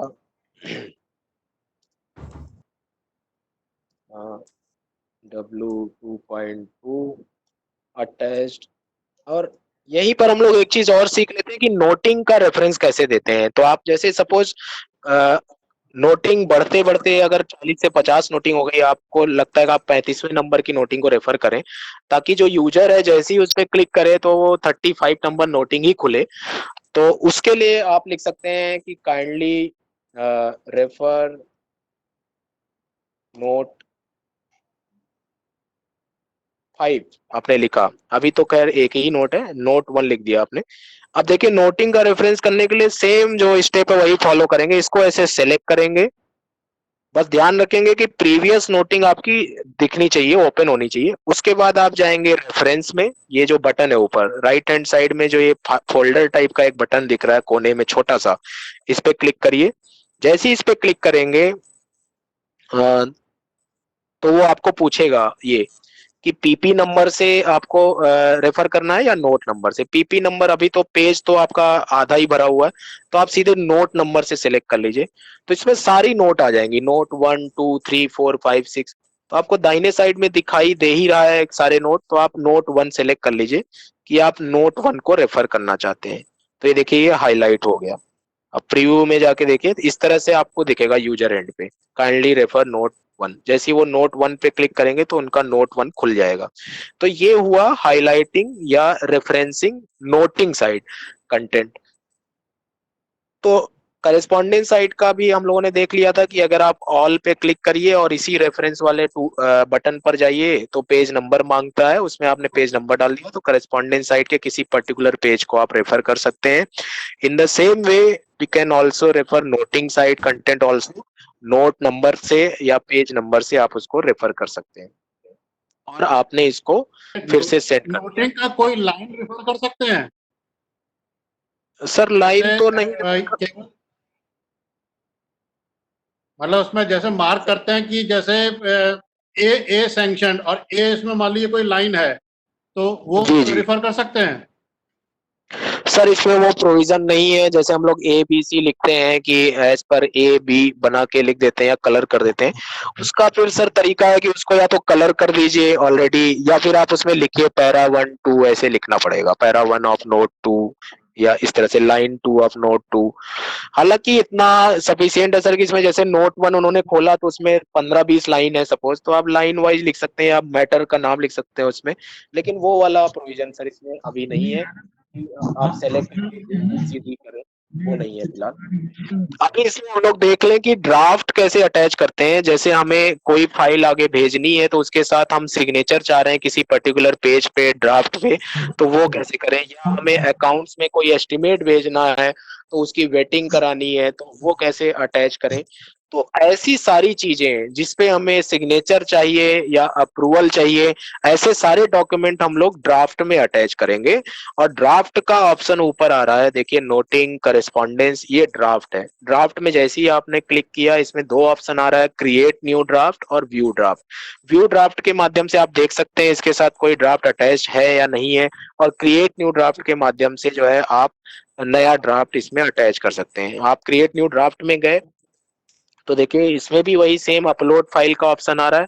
upload file इसमें 3 तरह से आप कर सकते हैं, या तो आप इसमें टाइप कर लीजिए, अगर आप पूरा कंफर्म है ये लेटर मुझे साइन करवाना है सर से, तो आप इसमें टाइप कर लीजिए जैसे वर्ड में ड्राफ्ट बनाते हैं आप अपना, या तो आप कोई डॉक्यूमेंट बना रखे हैं वर्ड में उसको सीधे अपलोड कर दीजिए। और या फिर आप पूरा श्योर हैं कि सिर्फ सिग्नेचर चाहिए, जैसे आप फाइलों को ले जाते हैं मैनुअली, सर सीधे साइन कर देते हैं पढ़ के, तो आप जो है सीधे पीडीएफ फॉर्मेट भी इसमें अपलोड कर सकते हैं। बस हमें ये ध्यान रखना है कि अगर हम चाहते हैं कि जिनको हम भेज रहे हैं, जिन ऑफिसर को हम भेज रहे हैं, अगर आप चाह रहे हैं कि उसमें कुछ एडिटिंग भी की संभावना है, तो हमेशा डॉक्यूमेंट ही, मतलब वर्ड डॉक्यूमेंट ही अपलोड करिए। फिर वो उसको डाउनलोड करेंगे, उसमें एडिट करेंगे और री अपलोड करेंगे। और अगर आप पीडीएफ कर देंगे तो वो एडिटेबल नहीं होगा। तो जैसे हम लोगों ने अपलोड फाइल पे गए और ड्राफ्ट हमने सपोज ऑलरेडी बना रखा है कोई, और हम चाह रहे हैं कि उस पे सिग्नेचर हो जाए, तो ये ध्यान रहे कि इसमें सिर्फ जो है वर्ड या पीडीएफ ही अपलोड होता है। तो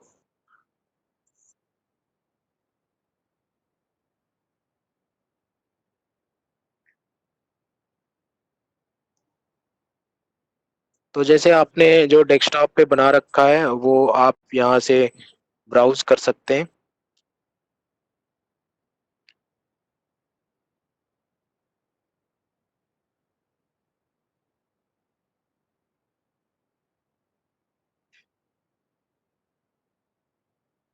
जैसे लेटेक्स वो तो किसी भी फोल्डर में हम सेव करेंगे तो वहां तो शो करेगा ना उसमें तो।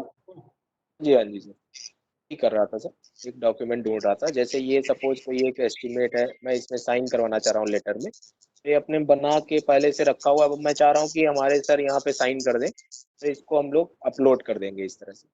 अपलोड करने के बाद इसकी कुछ डिटेल इसमें डालनी रहेगी राइट हैंड साइड में। ई ऑफिस में ये चीज मैंडेटरी कर रखी है कि कोई भी डॉक्यूमेंट अटैच करते हैं, ड्राफ्ट या रिसीट या कोई भी चीज, तो उसकी डिटेल जरूर भरनी रहती है। वो डिटेल इसलिए मांगता है, कल को फ्यूचर में आप पर्टिकुलर ड्राफ्ट सर्च करना चाहते हैं तो उन कीवर्ड से आप सर्च कर सकते हैं।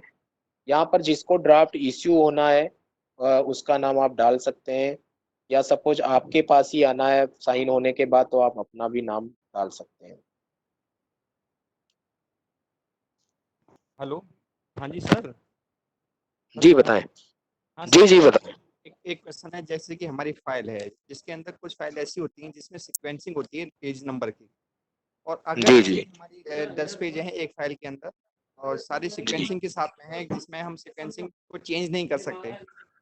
जी जी तो इस केस में क्या हुआ कि हमारे एक फाइल जो है अप्रूविंग अथॉरिटी से वो कैंसिल हो गई, एक पेज कैंसिल हो गया, कहा कि इसको दोबारा से बनाइए, उसको फिर हम दोबारा जी से जो अपलोड करेंगे उसको पेज को, तो वो उसी जी सीक्वेंसिंग में अपलोड हो पाएगा या फिर वो क्या होगा उसका?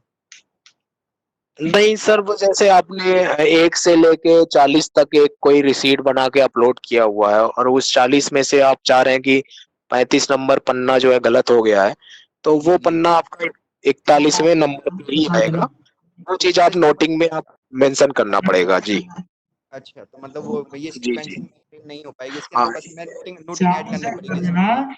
हाँ जी हाँ जी। इसमें अगर आपसे मिस्टेक होती है तो उसको रिकॉर्ड में लाना पड़ेगा। अब वो काम नहीं चलेगा कि मिस्टेक हो गई है और उसको आपने निकाल दिया पन्ना दूसरा लगा दिया, वो नहीं कर पाएंगे इसमें। नहीं सर, जैसे कि वो 35वां पन्ना जो हमने वो डिलीट किया है तो वो डिलीट हो जाएगा ना वहां से? डिलीट अगर वो मोमेंट में अगर है, जैसे मान लिया मैंने अपने ऑफिसर को भेज दिया है, तब तो वो नहीं हो पाएगा। अगर आपके पास ही पड़ा है तो आप तो कर सकते हैं डिटैच उसके। नहीं नहीं नहीं, वो जैसे कि हमने ऑफिसर के पास में भेज दिया, ऑफिसर ने उसमें ये देख लिया, उसको चेक कर लिया कि ये 35वां पन्ना मतलब कुछ मिस्टेक है, जी जी जी हमें वापस करेंगे, वापस कर देंगे आपको। और वापस करने के बाद में उसको डिलीट कर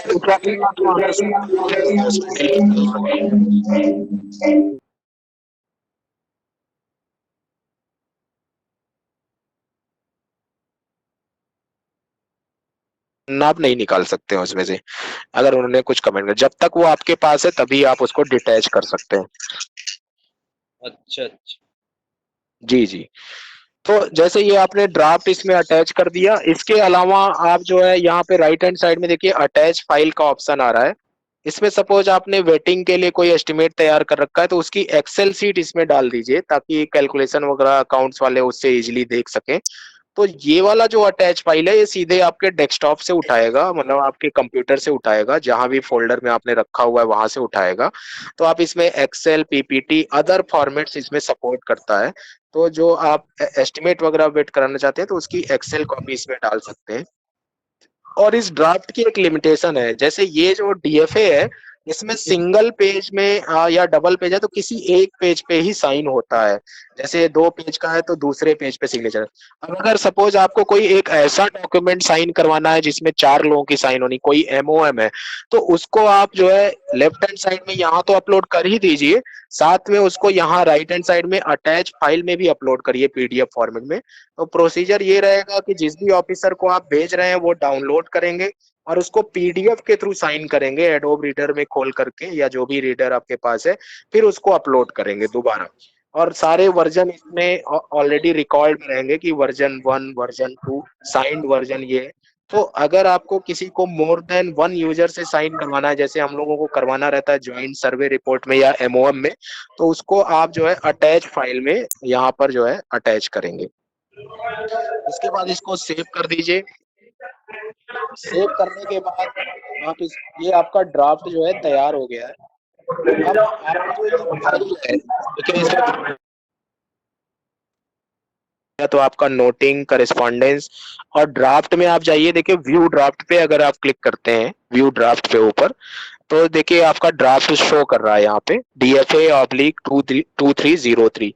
अब ये वर्जन 1 है, हमने इतने बजे तैयार किया है आज की डेट में।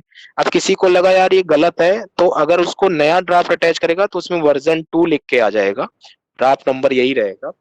तो इस तरह से सारी चीजें अंडर रिकॉर्ड रहेंगी। अगर कोई एडिट भी करेगा, मान लिया आपके ऑफिसर एडिट कर देते हैं इसमें ड्राफ्ट में, तो वर्जन 2 आ जाएगा, उनका नाम लिख के आ जाएगा। तो हमारा ये जो फाइल है इसमें आपने नोटिंग, करस्पॉन्डेंस और ड्राफ्ट अटैच कर दिया है। इसके अलावा साथ में अगर कोई दूसरी फाइल भी इसके साथ अटैच करना चाहते हैं, जैसे मैनुअली अगर आप जो है सिनेरियो सोचिए कि आपकी कोई एक फाइल है और उसके साथ एक टेंडर फाइल है, उसके साथ कोई और एक फाइल ले जाना चाह रहे हैं रेफरेंस में दिखाने के लिए, तो वो सारी चीजें यहाँ से अटैच होंगी। ये अटैचमेंट आपको दिख रहा है, इसमें फाइल आ रहा है, रिसीट आ रहा है। तो कोई एक रिसीट अगर फाइल के साथ, मतलब ये फाइल के अंदर के डॉक्यूमेंट नहीं है, ये फाइल के साथ हैं डॉक्यूमेंट। तो जैसे आप फाइल अटैच कर सकते हैं, एक फाइल के साथ दूसरी फाइल अटैच कर सकते हैं, या एक फाइल के साथ दूसरी रिसीट अटैच कर सकते हैं, तो वो अटैचमेंट आप यहाँ से करेंगे। इसके अलावा अटैचमेंट का एक ऑप्शन नोटिंग साइड में भी आता है। जैसे कई बार होता है कि आपको सीधे डेस्कटॉप से रिसीट नहीं बनाना चाह रहे हैं, तो आप नोटिंग साइड में भी डॉक्यूमेंट अटैच कर सकते हैं। ये लेफ्ट हैंड साइड में अटैच का ऑप्शन नीचे आ रहा है, ये सीधे आपके कंप्यूटर से मतलब ब्राउज करेगा। तो आप सीधे, जैसे मुझे ये पेज अटैच करना है, तो आपने ये सीधे अटैच कर लिया है। ये उस समय जो है ज्यादा प्रासंगिक होगा जब आपको सपोज कोई पीओ अटैच करना है, देखिए अटैच हो गया है, या फिर कोई एसओपी अटैच करना है, या कोई reference letter circular railway board का, या कोई पॉलिसी वगैरह रेफरेंस के लिए अटैच करना है, तो करस्पॉन्डेंट साइड में मत करिए उसको, इसी साइड में अटैच कर दीजिए। तो इस साइड में जैसे ही वो क्लिक करेंगे इस पे, तो उनको दिखाई देगा। अब जैसे ये हमारा है, अब इसको हम सेंड कर देते हैं। फिर से सेंड में वही सारा प्रोसेस है, आप इसको सेलेक्ट करिए और ये आपने सेंड कर दिया। सेंड करने के बाद उनके इनबॉक्स में चला जाएगा, आपके सेंट में आ जाएगा। तो देखिए अगर वो अपने आईडी से लॉगिन होंगे, इनबॉक्स उन्होंने देखा, तो आपके इनबॉक्स में दिखाई देगा, उनके इनबॉक्स में, और आपके सेंट में दिखाई देगा। देखिए अगर आप अपने सेंट में जाएंगे तो ये आपको फाइल दिख रही है। देखिए इसमें एक चीज है कि फाइल का मूवमेंट आपको बड़े क्लियर कट दिखाएगा कि कोई पर्टिकुलर फाइल कहाँ पड़ी हुई है। अब जैसे मेरा ये अपना ऑफिशियल आईडी है, तो इस हम लोगों का तो सारा काम ई ऑफिस पे चल रहा है, वेटिंग वगैरह भी चल रहा है, सैंक्शन और सारी चीजें, तो कि उसका मूवमेंट कहाँ कहाँ से वो फाइल होके आई है। तो जैसे ये बहुत सारी फाइलें इसमें पड़ी हुई हैं, जैसे कोई भी एक फाइल उठा लेते हैं, जैसे ये उठाते हैं,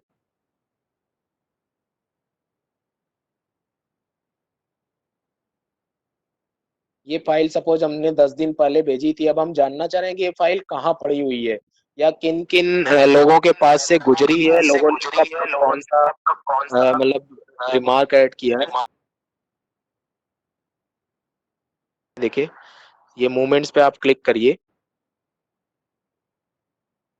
ये मूवमेंट्स पे क्लिक करेंगे तो आपका पूरा, ये देखिए जितने लोगों के पास ये फाइल दौड़ी है उन सब का 2 पेज में आया है। देखिए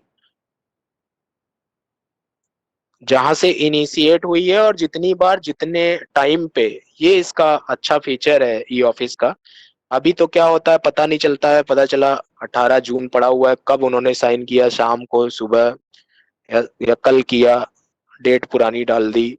ये सब चीजें इसमें अच्छी रिकॉर्डिंग इसकी है, ट्रांसपेरेंट है बिल्कुल, कि आपकी फाइल कितने लोगों के पास से गुजरी, कब गुजरी, किसके पास कितने समय तक रही, वो सारी चीजें आपको यहाँ देखिए ऊपर से नीचे दिख रहा है। ये 2 पेज का है, सेकंड पेज पे जाइए आप, ये है जहां से इनिशिएट हुई थी उसके साथ ये जो है साउंड आवाज आपको शो कर रही। अब जैसे अभी एक फाइल हम लोगों ने भेजी थी, वो इनबॉक्स में आ गई, देख लेते हैं उसको। ये देखिए इनबॉक्स में फाइल आ गई। तो वही चीज आ रही है जो आपके हमारे ये समझा रहा है ई ऑफिस कैसे कर...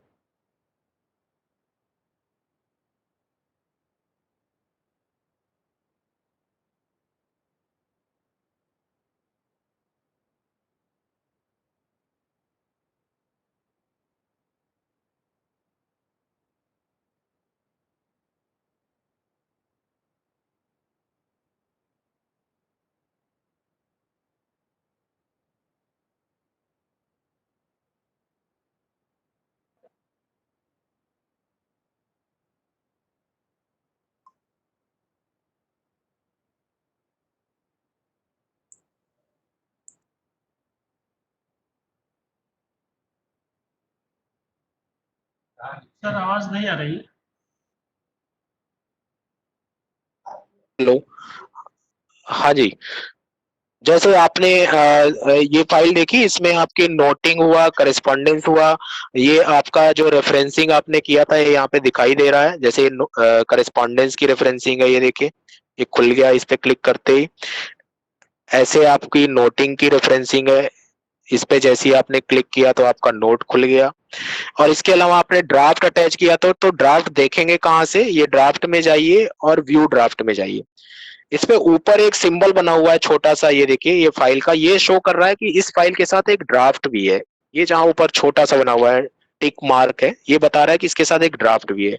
तो तब आप ड्राफ्ट पे जरूर जाइए, ड्राफ्ट में जाइए, व्यू ड्राफ्ट में जाइए।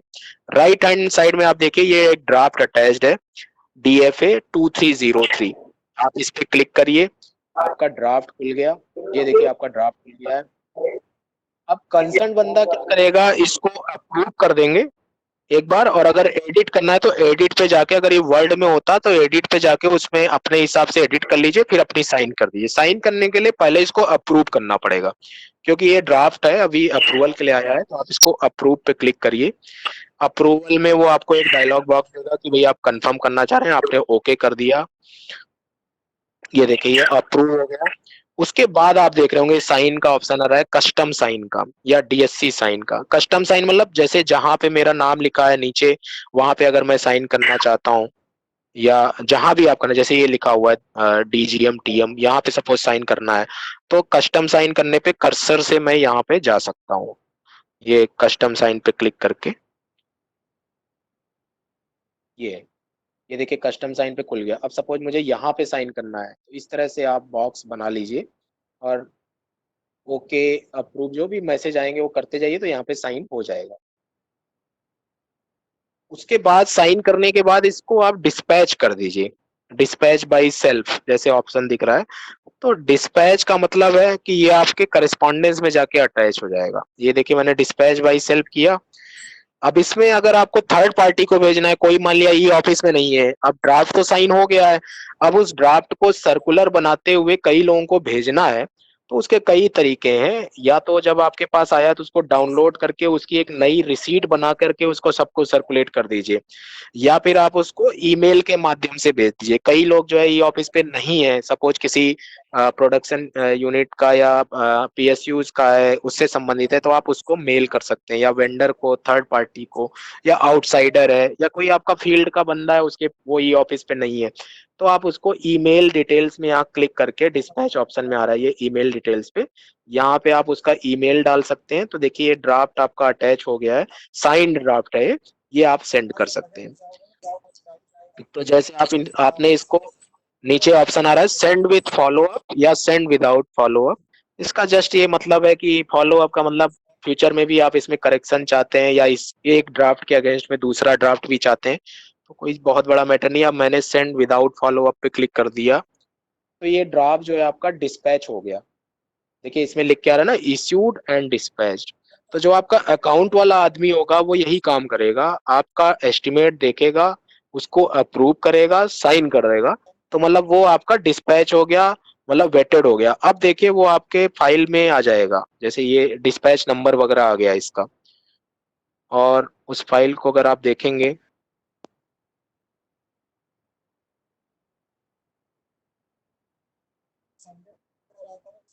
में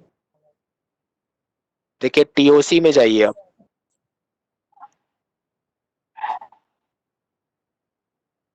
TOC मतलब टेबल ऑफ कंटेंट में। अब यहाँ आप थोड़ा गौर करिए, ध्यान दीजिए, इसमें देखिए जो आपने एक पेज का लगाया था वो तो आया ही है, इसके अलावा जो ड्राफ्ट लगाया था आपने वो भी आ गया है यहाँ पे देखिए ऊपर। और इसमें ये लॉग्ड है बिल्कुल, इसको कोई मतलब डिटैच नहीं कर सकता है, मतलब इस पे कोई करेक्शन नहीं कर सकता है। ये आपका अप्रूव्ड फाइल है, साइंड फाइल है। देखिए लिखा हुआ है इश्यू हो रखा है, आप इसको खोल सकते हैं, देख सकते हैं।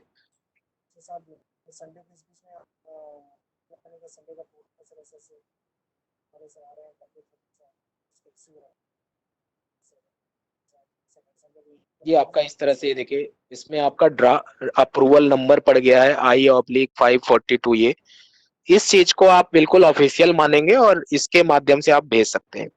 कई क्वेरीज ऐसे आती हैं कि मुझे जैसे रिसीट में कोई चीज मैंने भेजा, रिमार्क तो अलग से लिखा हुआ है, लेटर में तो कुछ लिखा हुआ है नहीं, अगला आदमी कैसे समझेगा कि ये अप्रूव्ड है, साइन किया हुआ है या बिना साइन का है।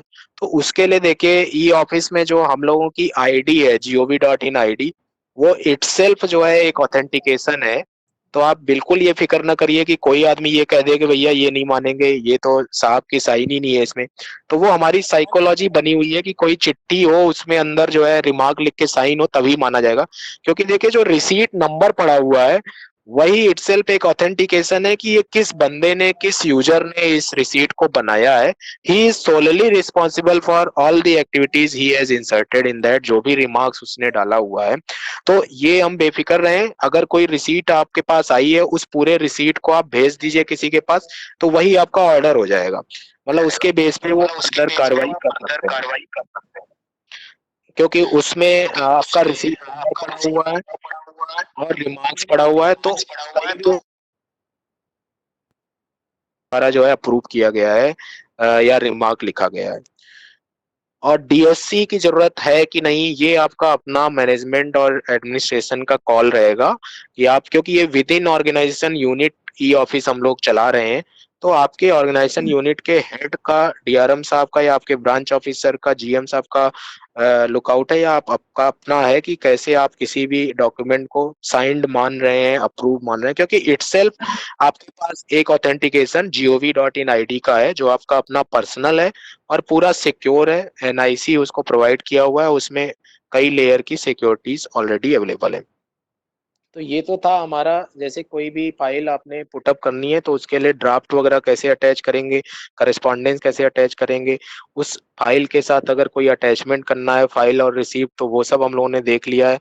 और अगर कोई पार्ट फाइल बनानी है, सपोज कोई फाइल मेरी रनिंग में है और वो अकाउंट्स में गई हुई है, उसी समय वेंडर ने दूसरा बिल दे दिया, या आपका ही कोई केस है जो बार बार आता है, जैसे कोई सीसीएल किसी ने अप्लाई किया है, आपने एक फाइल भेजी हुई है ब्रांच ऑफिसर साहब को, दोबारा किसी दूसरे एम्प्लॉय ने सीसीएल भेज दिया, अब उसी में उसका भी आपको डालना है सीसीएल। तो या तो आप उसकी पार्ट फाइल बना लीजिए, उसके लिए यहाँ पे नीचे देखिए क्रिएट पार्ट का ऑप्शन आ रहा है।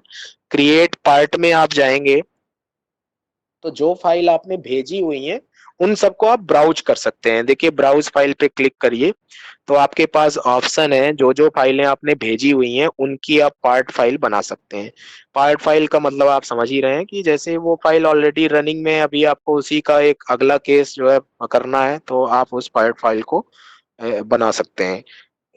तो सेम फाइल का एक्सटेंशन रहेगा, वो आप डाल सकते हैं इसमें। आपके पास क्वेरी हो सकती है कि जो आपकी पुरानी फिजिकल फाइलें हैं, मैं चाह रहा हूँ मेरे पास अभी लॉकडाउन में खाली टाइम है, उसको मैं डिजिटाइज करना चाह रहा हूँ, ई फाइल बनाना चाह रहा हूँ। तो उसके लिए सिंपली यही वाला प्रोसीजर फॉलो करिए।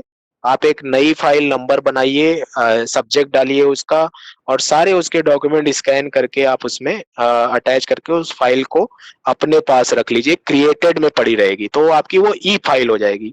कल को आप उसको जो है उस फाइल को यूज कर सकते हैं, वो अब आपकी डिजिटल फाइल हो गई है। तो अभी जैसे लॉकडाउन वगैरह में ये सब काम आप करा सकते हैं कि फाइलों को स्कैन कर सकते हैं। इसके अलावा हेलो जी जी सर, मैं झांसी से बोल रहा हूँ पांडे जी। मेरी उसमें क्रिएट में कंप्लीट में 3 फाइलें है, वो गलती से बन गई है मेरा, तो मुझे पूछ सकते क्या? हाँ सर, आपकी आवाज ब्रेक हो गई थी। आपकी कंप्लीटेड में फाइलें पड़ी हुई है सर? हाँ, एक ही मैटर की। जी जी जी तो करस्पॉन्डेंट साइड में वो पेपर पेज है उसके, जी तो उसको क्या हम डिलीट कर सकते हैं?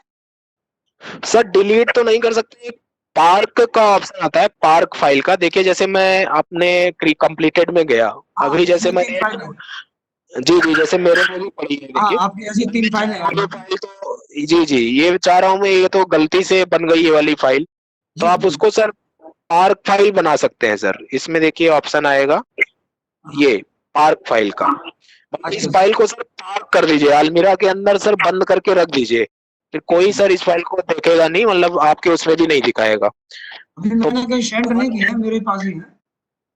हाँ मतलब सर उसको डिलीट मत करिए, पार्क फाइल कर दीजिए उसको, क्योंकि डिलीट का सर ऑप्शन नहीं है उसमें।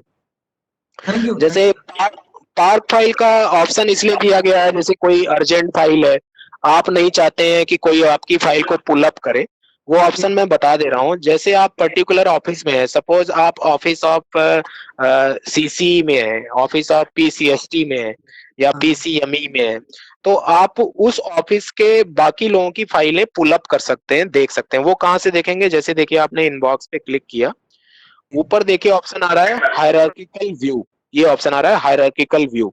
इस पे देखिए ये तो मेरी फाइलें हैं, आप जैसे ही इस पे क्लिक करेंगे देखिए आपके ऑफिस में जितने और लोग हैं उस ऑफिस के भी लोगों का नाम आ रहा है। जैसे मुझे इनकी डीजीएम साहब की फाइलें देखनी है, तो इस पे मैंने क्लिक किया, जैसे ही मैं क्लिक करूंगा तो उनके इनबॉक्स की फाइलें देखिए आ गई है सारी।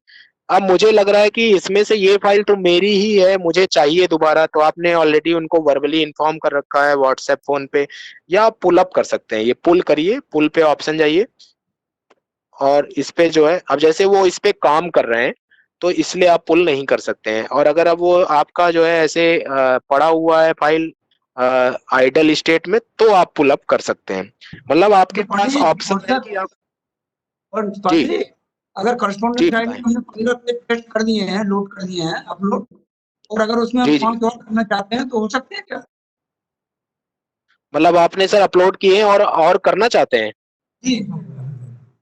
हाँ सर, वो तो किसी भी स्टेज में सर आप वो ओवरलैप नहीं नहीं होंगे नहीं सर, नहीं सर, वो एडिशनल होंगे हमेशा। जैसे देखिए ये सेंट में मैं इनबॉक्स में किसी फाइल को खोला मैंने, और अब मैं चाह रहा हूँ उसमें फिर से कुछ डॉक्यूमेंट अटैच करना चाहता हूँ।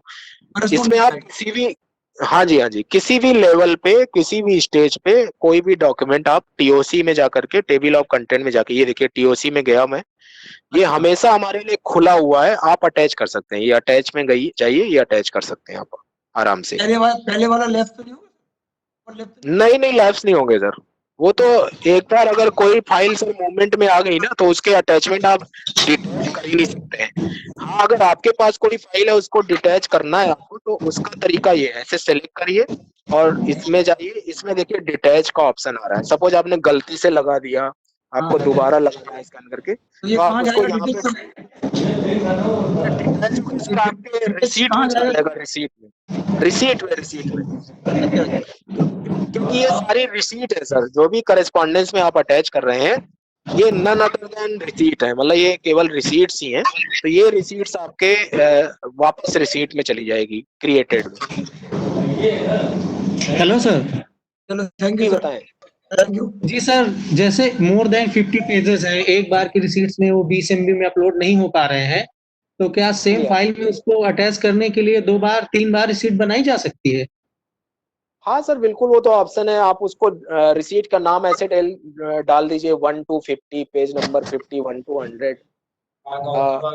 हम लोग ऑलरेडी ऐसे ही कर रहे हैं। जैसे हमारे बिल वगैरह आते हैं उसमें 200 पन्ने रहते हैं, अब एक बार में तो 50 ही पन्ना हो पाता है, तो हम लोग उसकी जो रिसीट बनाते हैं उसमें डाल देते हैं पेज नंबर 1 to 50, फिर पेज नंबर 51 to 101, 101 से 150, ऐसे आप डाल सकते हैं।